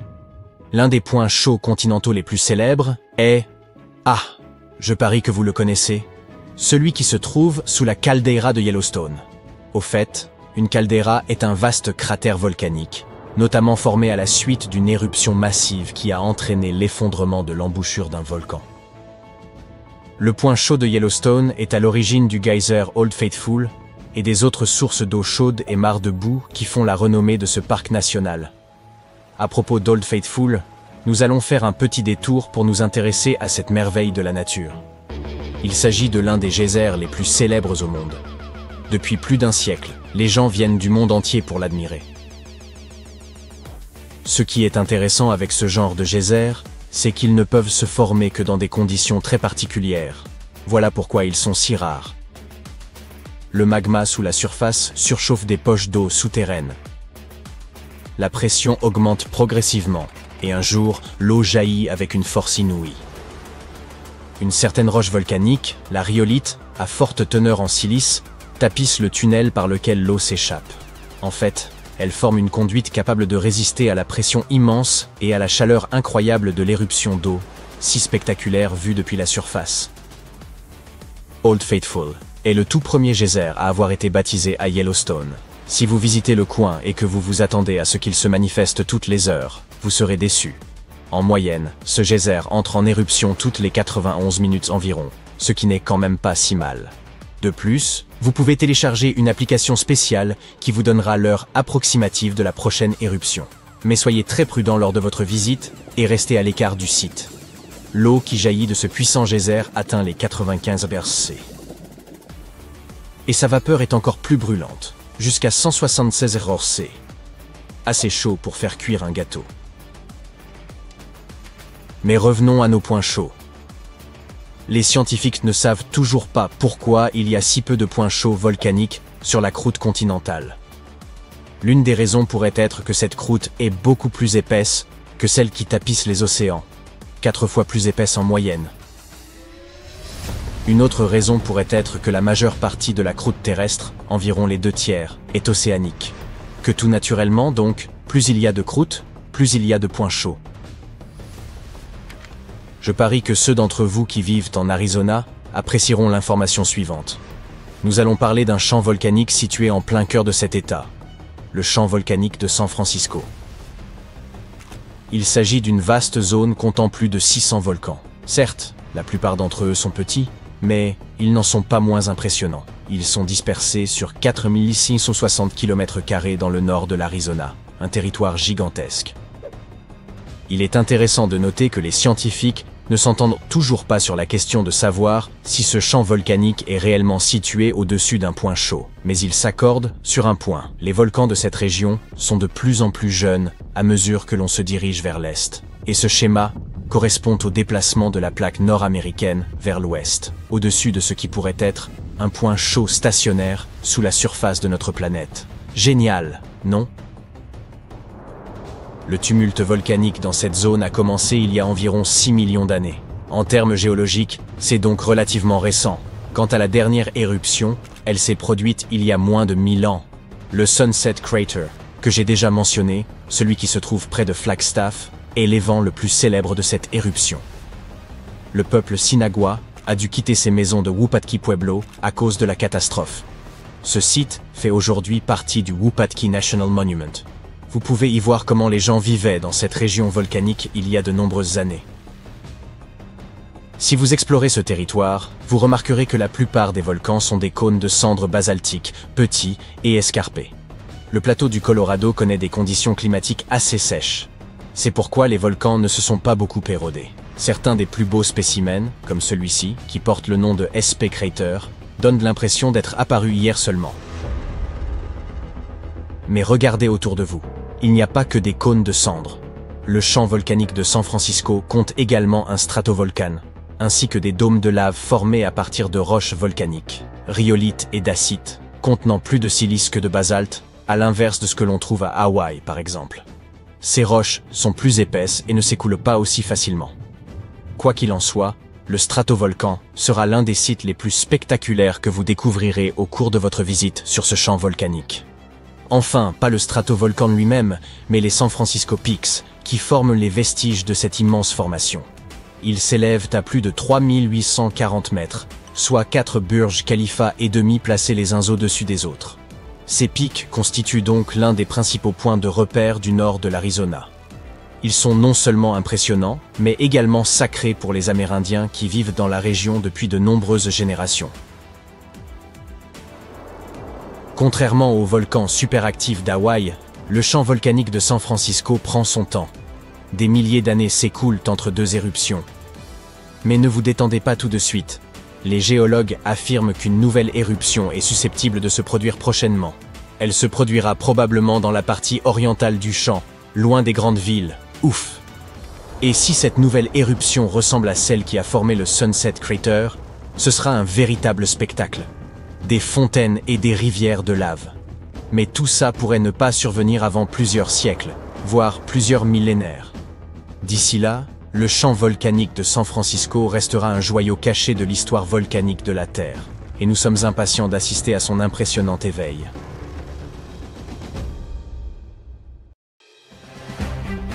Préparez-vous à plonger dans la mer des mystères, également connue sous le nom de mer Noire. C'est la plus grande étendue d'eau intérieure au monde, plus vaste que l'ensemble de l'État de Californie. Elle abrite des dizaines de navires perdus, ainsi que quelques tunnels sous-marins secrets. Certains pensent même qu'elle fut autrefois une carrière exploitée en 6 phases distinctes. La mer Noire présente des couches d'eau horizontales qui ne se mélangent pas, avec des niveaux de salinité variés. L'eau salée provient de la Méditerranée, tandis que l'eau douce est apportée par les rivières. 10 des plus grands fleuves d'Europe se déversent effectivement dans cette mer, et elle reçoit plus d'eau douce par les rivières et les précipitations qu'elle n'en perd par évaporation. Enfin, l'excédent d'eau s'écoule à travers le Bosphore en direction de la mer de Marmara, formant 2 courants distincts. Le courant supérieur évacue l'eau de surface de la mer Noire, tandis que le courant inférieur apporte l'eau salée de la Méditerranée. Ainsi, les couches supérieures de la mer Noire sont-elles moins denses que les couches inférieures. L'oxygène provenant de l'atmosphère et de la photosynthèse reste dans les couches de surface et à des profondeurs excédant les 90 mètres au large et jusqu'à 150 mètres près du rivage, la vie est impossible. Seules certaines bactéries y survivent. Bien qu'il n'y ait pas d'air dans les profondeurs de la mer Noire, la couche supérieure abrite environ 750 espèces de phytoplancton. Les œufs et les larves de poissons et d'invertébrés se trouvent dans les régions côtières. On recense également 180 espèces de poissons dans la mer Noire, dont certaines sont précieuses, comme le chinchard, l'aiguillat commun et le sprat. Le niveau de l'eau y est toujours constant, sans marée haute ni marée basse. Ainsi, la surface de la mer est toujours calme et sereine. Cependant, elle cache une caractéristique surprenante, une rivière sous-marine. Ce courant d'eau salée traverse le détroit du Bosphore et longe le fond marin.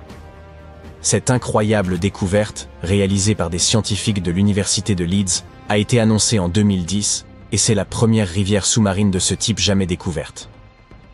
Elle se forme lorsque l'eau salée de la Méditerranée se déverse à travers le détroit du Bosphore dans la mer Noire, où l'eau a une salinité bien moindre.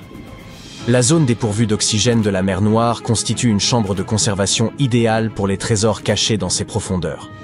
Véritable coffre à trésors pour les épaves, cette mer a révélé ses secrets par hasard. des archéologues maritimes étudiaient alors les niveaux de la mer pour comprendre la montée des eaux après la dernière ère glaciaire lorsqu'ils sont tombés sur plus de 40 épaves inconnues. À l'aide de 2 véhicules téléguidés, les chercheurs ont exploré le fond marin, filmant et produisant des images tridimensionnelles détaillées des navires assemblées à partir de milliers de photos haute résolution. Selon le New York Times, parmi les 44 navires retrouvés, certains se distinguent particulièrement, comme un navire de commerce médiéval du XIIIe ou XIVe siècle. Un autre navire ottoman, surnommé la Fleur de la mer Noire, pour ses sculptures en forme de pétales, a également été découvert. L'équipe a observé des détails fascinants sur d'autres navires, tels que des cordages, des marques de burin, des gouvernails et diverses sculptures. Aucun plan d'excavation n'a encore été annoncé, mais ces épaves pourraient renfermer des trésors historiques tels que des livres ou des parchemins. Il serait sûrement intéressant de les récupérer.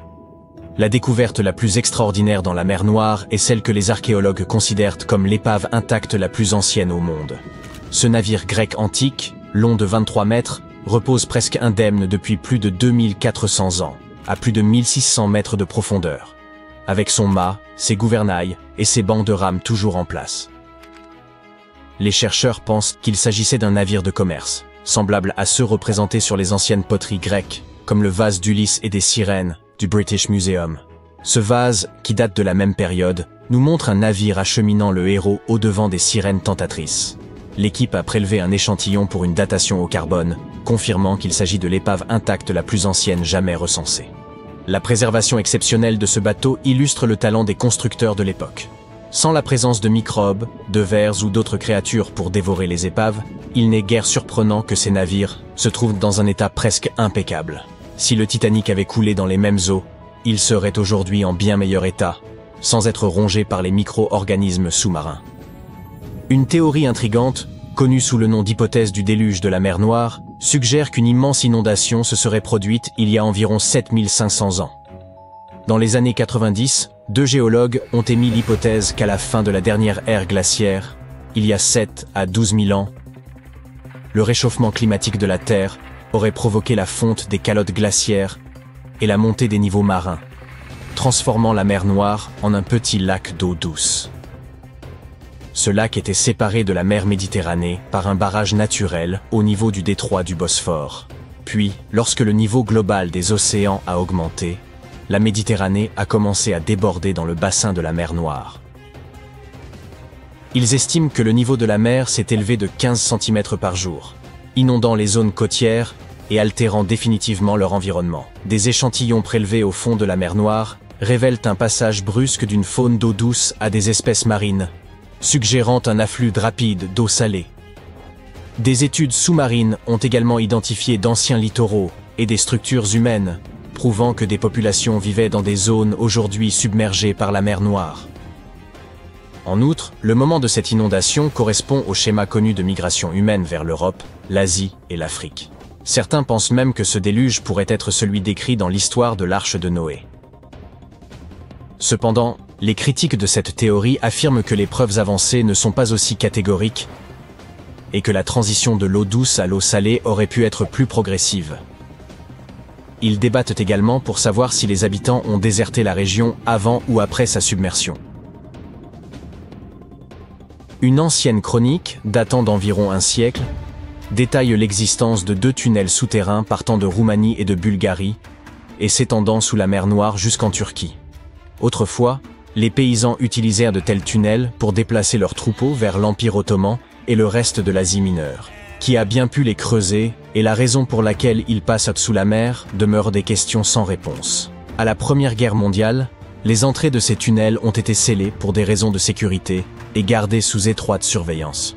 L'armée roumaine était parfaitement au courant de l'existence de ces tunnels et a continué d'en interdire l'accès. Dans les années 80, des ouvriers travaillant sur le canal Danube-Mer Noire ont accidentellement découvert une autre entrée de ces mystérieux tunnels, située dans un cimetière de Murfatlar, en Roumanie. Ces mêmes ouvriers utilisaient régulièrement le passage pour transiter en Bulgarie. Mais ce qui rend ces tunnels encore plus fascinants, c'est que l'on raconte qu'ils auraient été construits il y a plusieurs milliers d'années.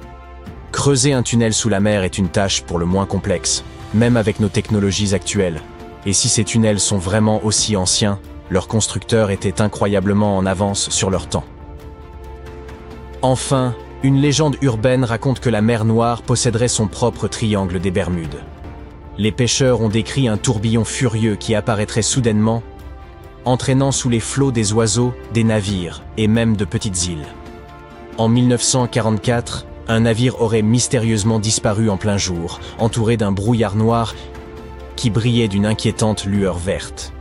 Depuis, personne ne l'a jamais revu. Bien que personne ne puisse attester avec certitude de cette histoire, elle ajoute une touche ésotérique et effrayante aux énigmes de la mer Noire. Certaines erreurs ont le pouvoir de changer le cours de l'histoire. Saviez-vous qu'une simple clé aurait pu sauver le Titanic de son triste destin? Cette clé était celle du casier situé dans le nid de Pi, et où se trouvaient les jumelles qui auraient dû permettre aux vigies à repérer l'iceberg à temps. Et ce n'est pas tout. Cette clé n'était même pas à bord du navire lorsqu'il a pris la mer.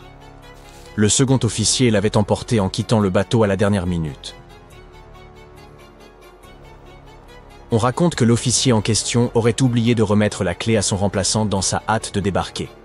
Ainsi, lorsque les vigies eurent désespérément besoin de jumelles, elles restèrent hors de portée. Fred Fleet, présent cette nuit-là, a même déclaré que s'ils avaient eu des jumelles, ils auraient pu repérer l'iceberg.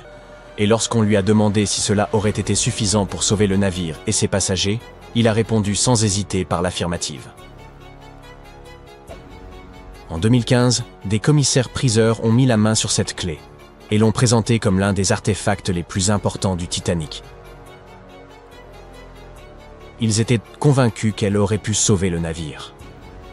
Le second officier, David Blair, l'avait gardée en souvenir et transmise à sa fille, Nancy. Lorsqu'elle fut mise aux enchères, son prix dépassa les 80 000 $. Blair était lui-même un héros, semble-t-il. 1 an après la catastrophe du Titanic, il a reçu une médaille de bravoure pour avoir sauvé un membre d'équipage tombé à la mer, alors qu'il se trouvait à bord du paquebot Majestic.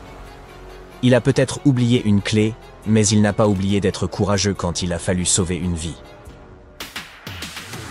L'histoire suivante est à la fois drôle et tragique. Il s'agit de la perte de la sonde Mars Climate Orbiter de la NASA, d'une valeur de 125 millions de $. Les ingénieurs de cet engin spatial ont omis de convertir les mesures anglaises en mesures métriques avant son lancement, et ils l'ont perdu. L'équipe de navigation du Jet Propulsion Laboratory utilisait le système métrique, tandis que Lockheed Martin Astronautics, à Denver, utilisait le système anglais avec pouces, pieds et livres. Les ingénieurs du JPL ont confondu les accélérations mesurées en unités anglaises avec une mesure métrique de la force appelée Newton seconde. Le pire, c'est qu'aucune des procédures de contrôle qualité du JPL n'a détecté l'erreur au cours des 9 mois qu'il a fallu à la sonde pour parcourir les 742 millions de kilomètres qui la séparèrent de Mars. Comment ont-ils pu ignorer cette erreur pendant si longtemps? Ces mauvais calculs ont suffi à faire dévier la sonde de sa trajectoire, au point qu'elle est entrée trop profondément dans l'atmosphère martienne et a été détruite dès son entrée dans l'orbite de la planète rouge. Il y avait vraiment de quoi être embarrassé. Dans toute l'histoire de l'exploration spatiale, on ne trouve pas d'autre exemple de perte aussi importante due à une confusion entre les différents systèmes de mesure. Avez-vous déjà entendu parler de l'erreur mathématique qui a conduit à la découverte du Nouveau Monde? Attention, cela concerne un certain Christophe Colomb et un très gros globe. En 1492, Christophe Colomb quitta l'Espagne avec pour mission de trouver une nouvelle route commerciale vers l'Asie. Il était convaincu qu'il se trouvait à moins de 4100 km du Japon et qu'en naviguant un peu plus, il pourrait atteindre les Indes et toutes leurs savoureuses épices. Le seul problème, c'est que Colomb s'est un peu trompé dans ses calculs. En fait, il s'est complètement trompé. Il a fait une erreur dans son estimation de la taille du globe. Il pensait que la Terre était bien plus petite qu'elle ne l'est en réalité. Je sais ce que vous vous dites.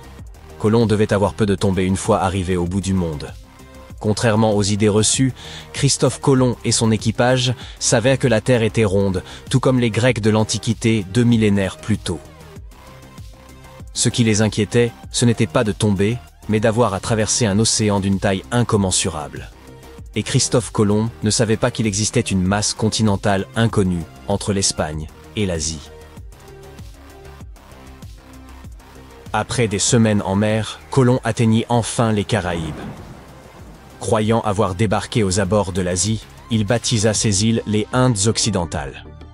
Il poursuivit ensuite son exploration des Caraïbes et de la côte nord de l'Amérique du Sud. Mais c'est là que les choses deviennent vraiment intéressantes.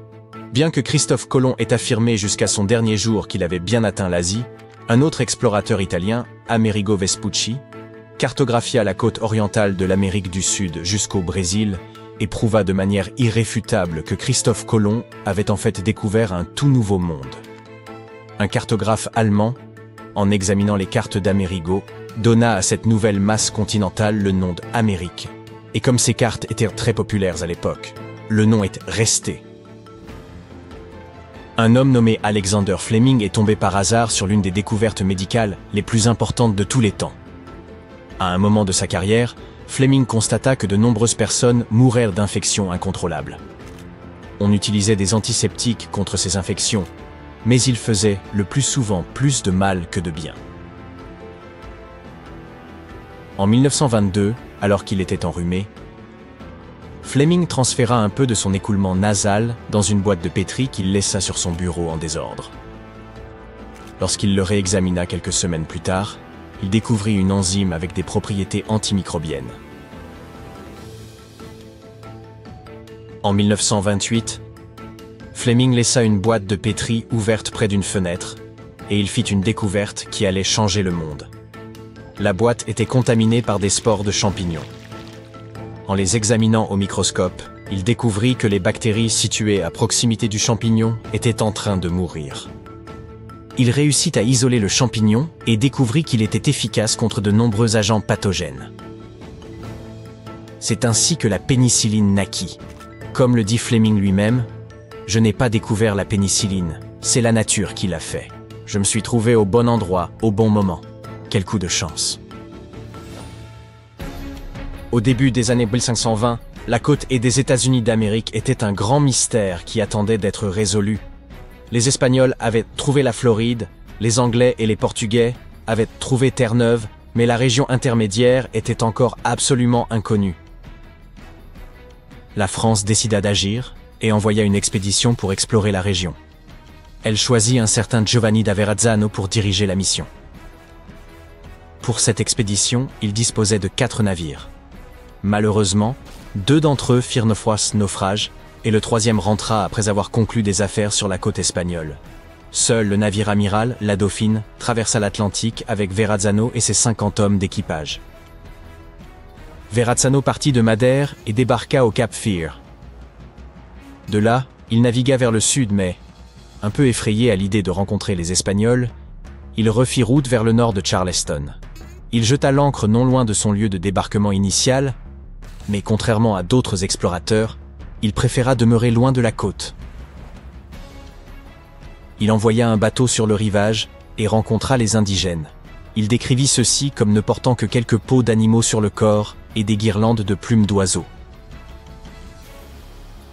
En naviguant le long de la côte, Verrazzano atteignit les Outer Banks de Caroline du Nord. Il pensait être en train de découvrir les eaux du Pacifique. En réalité, il était tombé sur la baie de Pamlico. Il pensait que l'Amérique du Nord n'était qu'une longue bande de terre extrêmement étroite. Cette erreur conduisit les cartographes à représenter l'Amérique du Nord comme 2 entités distinctes. En poursuivant sa route, Verrazzano atteignit un endroit magnifique qu'il appela Arcadie. Probablement Kitty Hawk, en Caroline du Nord. En naviguant plus au nord, il manqua les embouchures des baies de Chesapeake et de la Delaware, car il choisit de naviguer loin du littoral jusqu'au New Jersey. C'est alors que survint l'événement tant attendu. Verrazzano découvrit le port de New York et jeta l'ancre immédiatement.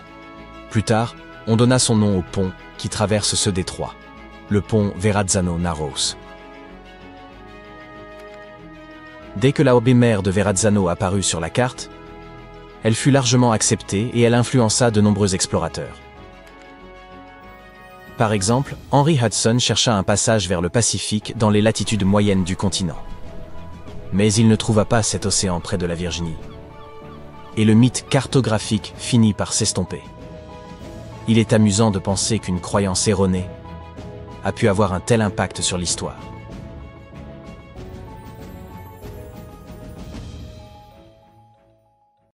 Dans la partie sud du Tibet se trouve une magnifique montagne appelée Kailash, qui culmine à environ 6700 mètres.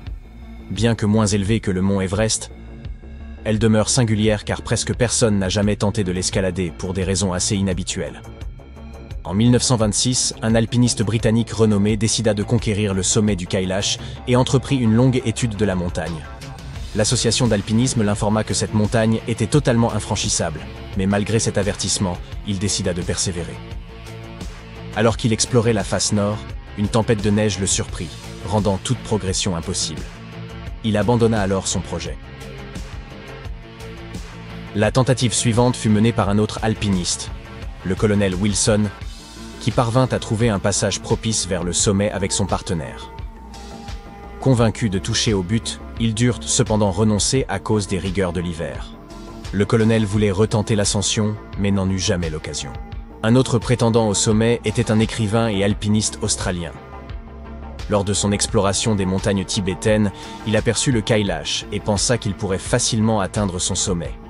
Il rencontra un lama local et lui demanda s'il était possible de gravir le Kailash.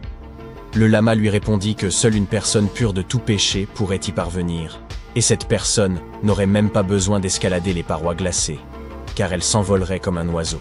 L'écrivain ne comprit pas vraiment où ce lama voulait en venir, mais il abandonna néanmoins son projet pour une raison inconnue.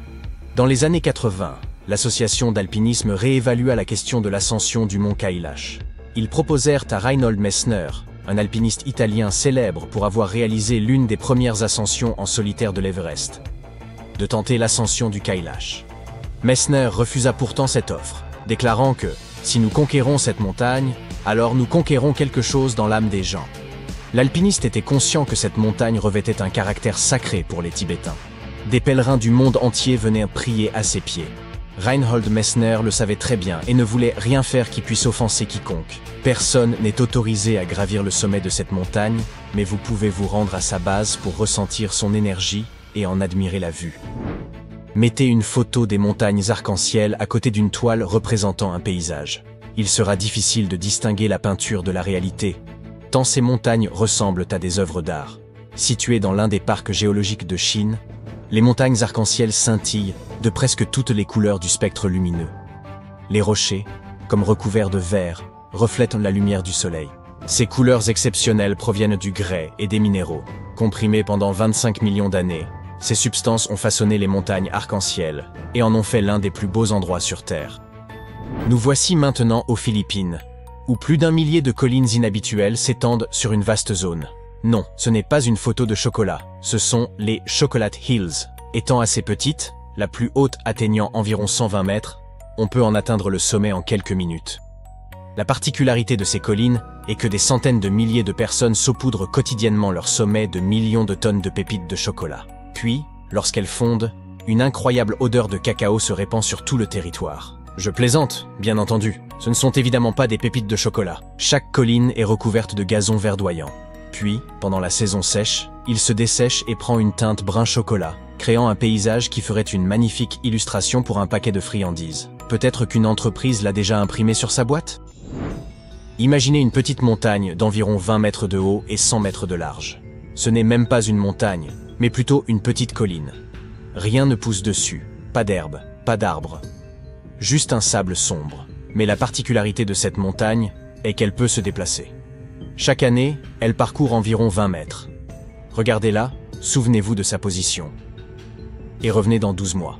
Elle aura changé de place et de forme. Cette montagne mouvante se trouve dans la savane tanzanienne. Cette immense dune se déplace dans différentes directions depuis 3 millions d'années.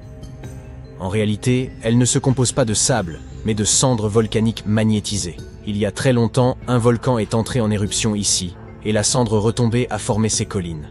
Si vous prenez une poignée de cette cendre et la jetez en l'air, elle sera attirée par la masse totale de la dune. Un vent fort la fait se déplacer, mais les forces magnétiques maintiennent la cohésion du sable. Mais un beau jour, la montagne s'est scindée en deux parties, qui s'en sont allés dans des directions différentes.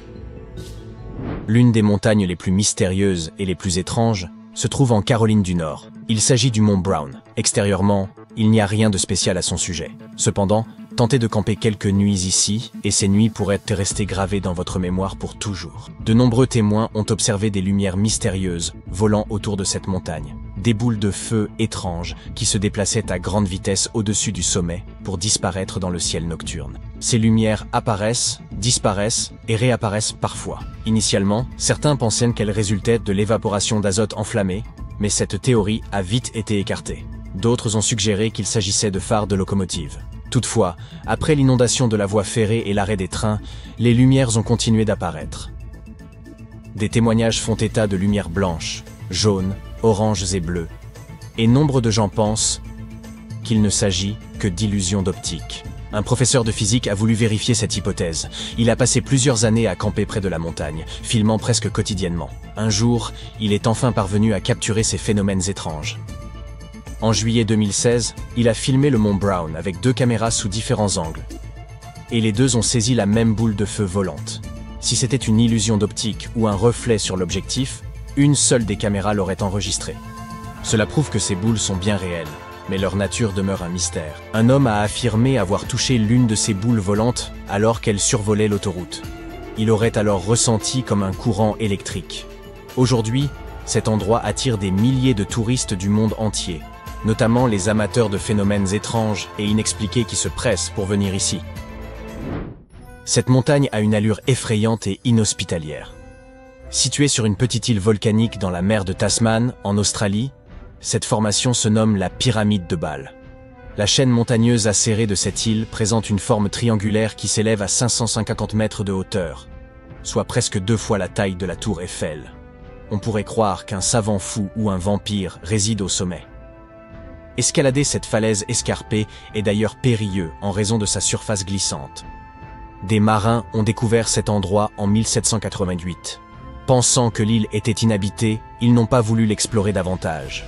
Pourtant, plus de 200 ans plus tard, l'exploration de cette île intriguait toujours. Considérée comme un lieu désolé pendant longtemps, les scientifiques y ont fait une trouvaille surprenante en 2001. Lors d'une ascension, ils ont découvert un étrange buisson à une hauteur d'environ 30 mètres. Quelque chose remuait à l'intérieur. En écartant les branches, ils ont découvert une colonie de gros insectes, des Dryococcelus australis ou homards arboricoles. Ces petits êtres appartiennent à la famille des phasmes et ressemblent un peu à des saucisses. Ils mesurent une quinzaine de centimètres et sont pourvus de 6 pattes tenaces et d'une carapace solide de couleur brune. Ce jour-là, les scientifiques ont compté 27 insectes. Le plus surprenant est que ces homards arboricoles étaient considérés comme éteints depuis le début du XXe siècle. Comment ont-ils atterri sur cette montagne? Et comment ont-ils survécu dans cet endroit reculé et apparemment dépourvu de vie? Personne ne le sait. Tu viens d'arriver à ton endroit préféré sur une plage déserte. C'est tellement calme ici que tu commences à t'assoupir. Mais quand tu ouvres les yeux, c'est le choc. Mais qu'est-ce qui se passe? C'est une vraie maison là qui vient d'apparaître sur le rivage? On dirait un peu le début d'un roman de science-fiction, mais pas si tu vis près de cette plage du Salvador. On y trouve une maison abandonnée qui semble mystérieusement avoir été rejetée par les flots. Comment cette villa est-elle arrivée là? Et comment est-ce que personne ne l'avait remarquée jusqu'ici? Cette énigmatique bâtisse se trouve à 60 km au sud de San Salvador, la capitale du Salvador. Les habitants disent que la maison était autrefois un hôtel, portant le nom de Puerto Ventura. À l'époque de sa construction, son principal attrait était le fait qu'il se trouvait vraiment très proche de la mer. Malheureusement, les contremaîtres ont dû faire quelques erreurs. Une raison à cela, c'est qu'il n'était pas nécessaire d'avoir un permis de construire officiel. L'hôtel était trop proche de l'eau et dangereusement exposé aux éléments. Cette villa, de style romain, se trouve à présent à seulement 15 mètres du bord de la mer lorsque la marée est basse. On ne peut y accéder que le matin. Car plus tard dans la journée, les marées remplissent complètement le rez-de-chaussée d'eau salée. Cet hôtel de 2 étages n'est désormais plus qu'une ruine. Sa façade est très impressionnante avec ses piliers à la romaine. Elle possède aussi de grandes fenêtres au 2e étage. Tu peux encore voir des parties de la structure en métal, ainsi de ce qu'il reste de la porte d'entrée du 2e étage. Il y a des gradins au sommet du bâtiment, les touristes viennent parfois s'y asseoir. De plus en plus de personnes parcourent la zone pour prendre des photos, même si arpenter la maison est un peu dangereux. On ignore depuis combien de temps elle se trouve là où elle est aujourd'hui. Mais certains des habitants affirment que ça fait au moins 20 ans. La plupart des gens ignoraient son existence jusqu'à sa découverte par un utilisateur de TikTok en 2021. Mais cela ne répond pas à la question. Comment l'hôtel s'est-il retrouvé à cet endroit? C'est là que les choses deviennent un peu floues. Tandis que certains habitants prétendent que le bâtiment a été abandonné il y a des décennies, d'autres affirment qu'il a été déserté après le passage de l'ouragan Mitch dans la région en 1998. L'ouragan Mitch fut l'un des phénomènes météorologiques les plus violents jamais enregistrés en Amérique centrale. Pendant la tempête, les vents ont soufflé à une vitesse de 290 km/h. Et l'ouragan a duré environ 15 heures. Il a également causé d'immenses averses et par suite, il y a eu des inondations et de nombreux glissements de terrain. Étant construit si près du littoral, l'ancien hôtel avait peu de chances de résister à ces conditions météorologiques extrêmes. Et il aura été littéralement entraîné. Après un moment passé sous le soleil brûlant, tu rêveras peut-être de boules de neige rejetées sur le rivage. Tu sais, pour que la température baisse un peu. Je ne plaisante pas. Cet étrange phénomène naturel s'est bel et bien produit en 2016. Une étendue d'environ 18 km le long de la côte du golfe de l'Ob, en Sibérie occidentale, a été recouverte par d'énormes boules de neige. À cause des basses températures, des petits morceaux de glace ont commencé à se former dans l'eau. Ensuite, le vent et les vagues les ont roulés et transformés en de gigantesques boules de neige. Certaines d'entre elles faisaient la taille de balles de tennis, mais d'autres faisaient jusqu'à 1 mètre de large. En 2012, une moto Harley-Davidson Night Train de 2004 est arrivée sur le rivage d'une plage de Colombie-Britannique. Elle avait été soigneusement placée à l'intérieur d'un conteneur de transport. Cela a pris du temps, mais on a fini par retrouver son propriétaire. Il s'appelait Ikuo Yokoyama. Et il avait perdu sa moto après le tsunami qui a frappé le Japon le 11 mars 2011. Pour arriver à sa destination finale, cette Harley-Davidson a parcouru plus de 6500 km. Pour célébrer son voyage et son arrivée, Yokoyama a fait don de la moto au musée Harley-Davidson de Milwaukee. Elle y est exposée depuis, des fois que tu voudrais la voir. Ce phénomène étrange te donnera l'impression que quelqu'un a renversé du liquide vaisselle sur la plage. Mais cela arrive souvent dans le Queensland. L'écume de mer y recouvre complètement le rivage plusieurs fois par an. Cela se produit surtout après une tempête, lorsque les vagues de l'océan déplacent la matière organique dissoute dans l'eau. En gros, c'est comme une machine à glace géante. Après le cyclone Debbie en mars 2017, certaines plages ont dû être fermées en raison des énormes quantités d'écume blanche. Le vent a même emporté une partie de cette écume dans les villes voisines, faisant croire aux habitants qu'il neigeait. Serais-tu surpris de voir un dé en métal rouillé de 2 mètres sur 2 échouer sur la plage de ton patelin? Parce qu'en 2017, les habitants de Cœur d'Allen, dans l'Idaho, l'ont certainement été. Il s'avère qu'il s'agissait d'un vieux réservoir de stockage. Quelqu'un avait décidé de l'embellir un peu en ajoutant des taches blanches pour le faire ressembler à un dé. En 1992, des milliers de canards en caoutchouc ont été échoués en mer après que le grand porte-conteneurs qui les transportait ait été frappé par une vague. Comme tu peux l'imaginer, les canards ont commencé à apparaître dans le monde entier, à Hawaï, en Alaska, en Amérique du Sud, en Australie, en Europe et même dans l'Arctique. On estime que quelques centaines de ces canards en caoutchouc malchanceux errent encore dans les océans. Fait intéressant, ils se sont révélés très utiles pour les scientifiques. En se basant sur leurs mouvements, les chercheurs ont pu suivre les directions des courants marins. Si tu aimes les dinosaures, tu seras heureux d'apprendre que les océans peuvent aussi rejeter des fossiles sur la terre ferme. En 2018, une grande mâchoire de dinosaure est apparue à Lilstock Beach dans le Somerset en Angleterre. Elle appartenait à un dinosaure appelé Ichthyosaurus. Grâce à cela, les scientifiques ont pu faire une découverte impressionnante. Avant, ils pensaient que l'Ichthyosaurus pouvait atteindre une longueur maximale d'environ 21 mètres. Mais après avoir étudié cette mâchoire, ils ont dû recalculer la taille de la créature. Et ils ont conclu que l'Ichthyosaurus pouvait mesurer jusqu'à 26 mètres. Le mégalodon fut l'un des plus grands prédateurs de l'histoire de notre planète. Il vivait presque partout sur le globe, sauf près des pôles. Comment le savons-nous ? Parce que des dents de mégalodon apparaissent encore aujourd'hui de temps en temps sur les plages. L'une de ces dents stupéfiantes, qui mesurait bien plus de 50 cm, a été découverte dans une rivière en Croatie. Comme ces créatures ont disparu depuis environ 3 millions d'années, leurs dents sont très prisées par les collectionneurs de fossiles. Un bonhomme Lego géant échoué sur un rivage, je n'aurais jamais cru entendre parler d'une telle chose. Pourtant, il s'avère que cela n'est pas arrivé qu'une seule fois. Il y a eu 4 de ces bonhommes Lego géants au total, chacun mesurant environ 2,40 m. L'un d'eux a été trouvé en Angleterre et un autre aux Pays-Bas, tandis que les 2 autres sont apparus en Floride et en Californie. Il ne s'agissait sûrement pas d'une coïncidence, et après quelques recherches, les gens ont découvert qu'un artiste néerlandais était derrière tout cela. Il s'agissait de l'œuvre d'un certain Ego Leonard. Un court-métrage a même été réalisé sur le sujet. Il porte le titre de No Real Than You Are.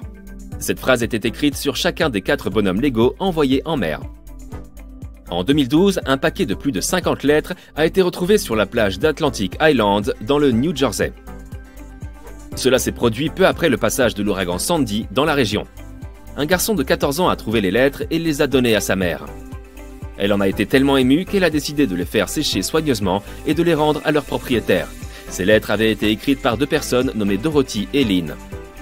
Elles étaient datées de 1942 à 1948. La dernière fut écrite une semaine avant leur mariage. Avec l'aide d'un site de généalogie en ligne, la femme a réussi à joindre Dorothy et lui a remis son courrier à 88 ans. Elle vivait désormais dans une maison de retraite. Tu as prévu de passer tes vacances d'été en Afrique. Ta destination finale sera le désert du Sahara. Il est situé dans le nord du continent et s'étend de l'océan Atlantique à la mer Rouge. Tu es impatient de monter à dos de chameau et de découvrir les très riches cultures de la région. Après un long voyage en avion, te voilà enfin arrivé. Tu es dans le plus grand désert chaud du monde. Savais-tu qu'il fait 9,2 millions de kilomètres carrés? Après avoir bu des litres d'eau glacée, tu es enfin prêt pour ta première aventure. Ton guide te propose de choisir. Tu peux choisir 2 semaines à visiter différentes oasis ou tu peux aider les locaux à résoudre un mystère persistant. Au plus profond du désert, non loin de la ville de Fogaret-Ezwa, quelque chose de très étrange t'attend. Un ensemble d'immenses cercles sont dessinés dans le sable. Il y en a des dizaines et ils s'étendent sur des kilomètres en ligne droite. On les a découverts grâce aux images de Google Earth il y a plusieurs années de cela. Et depuis lors, ils font l'objet de débats sans que personne ne parvienne à percer leur mystère. Le plus curieux, c'est qu'ils se trouvent à des kilomètres de toute activité humaine, loin des villes et des routes. Le moyen le plus rapide d'en savoir plus sur cet étrange phénomène est de poser des questions. Alors tu prends ton carnet et tu pars interroger les gens du coin. N'importe qui peut être utile. Les géographes comme les anthropologues, les doyens des villages, les historiens. La première personne à qui tu parles est un cartographe. Tu dois savoir si ces cercles sont authentiques ou ne sont qu'une erreur d'imagerie satellite. T'adresser à ceux qui travaillent pour Google Earth est donc une bonne idée. Et tu apprends que les cercles sont bien réels. On peut les voir sur des photos prises à différentes époques. Ensuite, il te faut comprendre pourquoi ils sont là. Au bout de 2 jours d'interview, tu as une première piste. Ces cercles pourraient être le résultat de l'activité pétrolière. Selon les experts, cette hypothèse est tout à fait plausible. L'Algérie est riche en ressources naturelles, tu te dis donc que c'est possible. En général, lorsque les compagnies souhaitent savoir si le sol vaut la peine d'être creusé, elles font d'abord appel à des sismologues. L'analyse sismique d'une région consiste, entre autres, à propager les ondes dans le sol. Selon les résultats obtenus, on peut savoir ce qui se trouve sur la surface. Il est donc possible que ces marques aient été causées par des appareils modernes. Avons-nous là une réponse à notre mystère? Pas tout à fait. Comme tu le sais, le désert du Sahara est l'une des zones les plus sèches de la planète. Les températures moyennes en été y dépassent les 40 degrés Celsius. Pour survivre, les habitants doivent par conséquent avoir accès à de l'eau. Ces cercles pourraient donc tout aussi bien être ce qu'ils restent depuis très anciens. Encore une fois, je dirais que c'est assez plausible. Et si on vérifiait tout ça? Certains anthropologues ont convenu que ces cercles pourraient être d'anciennes fogaras. La fogara d'Afrique du Nord est une méthode de captation d'eau vieille de 2500 ans. C'est un type de kana, une galerie souterraine spécifique à cette région septentrionale. Les habitants creusaient d'abord un premier puits suffisamment profond pour accéder aux nappes souterraines. Ensuite, ils creusaient des puits parallèles à des distances régulières. Puis, ils creusaient une galerie pour relier leur village au puits. Grâce à la seule gravité, l'eau s'écoulait du puits vers la ville. Cette technologie traditionnelle fournissait de l'eau aux cultures, au bétail et aux humains. Ce sont vraisemblablement ces puits qui ont rendu possible la création d'oasis artificielles. Le nom même de la municipalité la plus proche en est une indication. Fogaret Ezwa provient sans doute des Fogara, ces anciens puits. Te voilà donc sur une très bonne piste. Tu décides de t'y rendre pour en juger par toi-même. Tu montes dans un car, tu t'assieds et tu profites du voyage. Le nord de l'Algérie regorge de villages très anciens. Tu aperçois même des vestiges de puits pendant ton trajet, juste à la périphérie des villages. En consultant les images satellites de Google, tu te dis que ces marques sont très certainement dues au Kana, une série de trous creusés sur plusieurs kilomètres. Mais dès ton arrivée, tu te rends compte que tu te trompes. Dale Lightfoot, l'un des plus grands spécialistes des Kanas de la planète, a déclaré que ces cercles n'étaient absolument pas des Fogara. Même les images satellites le confirment. Oh oh, nous étions pourtant si proches! Apparemment, les Kanas et les Fogara n'étaient pas creusés en ligne droite. Et ils n'avaient en aucun cas la forme de cercle. Le fait qu'aucune ville ne semble reliée à ces marques est un indice de plus. Ces cercles étaient vraiment très éloignés de toute activité humaine. Et les Kanas servaient exclusivement à approvisionner les villages. C'était quand même bien tenté. Tu es sur le point d'abandonner tes recherches, mais tu décides de faire une toute dernière excursion. Les préparatifs prennent plusieurs jours, véhicules tout-terrain, nourriture, équipement. Tout cela pour enfin percer le système des cercles du Sahara. Le premier jour, tu parcours plus de 160 km dans le désert. Cette partie du monde a toujours titillé ta curiosité. Les dunes dorées sont impressionnantes. Et le ciel nocturne est extraordinaire. Tu peux admirer toute la Voie lactée de là où tu es. Tu t'installes et tu passes toute la nuit sous la voûte étoilée. Le lendemain, la tension est palpable. Il n'y a pas de réseau cellulaire. Que faire? Par chance, tu as eu le temps de noter les coordonnées des cercles sur ta carte Google. Et par surprise, tu peux tout consulter sans connexion. Tu suis les coordonnées, mais tu te perds. Tu commences à être nerveux. Tu te dis que tout a été en vain. Mais avec ton équipe, vous remontez dans la voiture et vous roulez encore quelques kilomètres au-delà des coordonnées indiquées sur ton téléphone. Au bout d'un trajet très chaotique, tu n'en crois pas tes yeux. Tu as devant toi un immense cratère dans le sable. Il est entouré de 12 trous plus petits. Du ciel, ça ressemble à une horloge, sans les aiguilles bien sûr. Mais de ta position, les marques sont à peine visibles. Tu aurais pu passer devant sans les voir. En explorant la zone, tu remarques quelque chose de similaire dans tous ces trous. Des câbles de métal, de longs câbles que tu peux tirer du sol. Comme ils sont profondément enterrés, tu commences à creuser, et quelque chose commence à apparaître. Oh oh, on dirait de la dynamite. En voilà une surprise. Mieux vaut arrêter de creuser et éviter un accident. Tu es satisfait de ce que tu as découvert, mais toujours curieux. Que fait là toute cette dynamite? D'où provient-elle? Ton aventure est sur le point de prendre un tour nouveau. En marchant vers ta voiture, tu vois quelque chose qui brille par terre.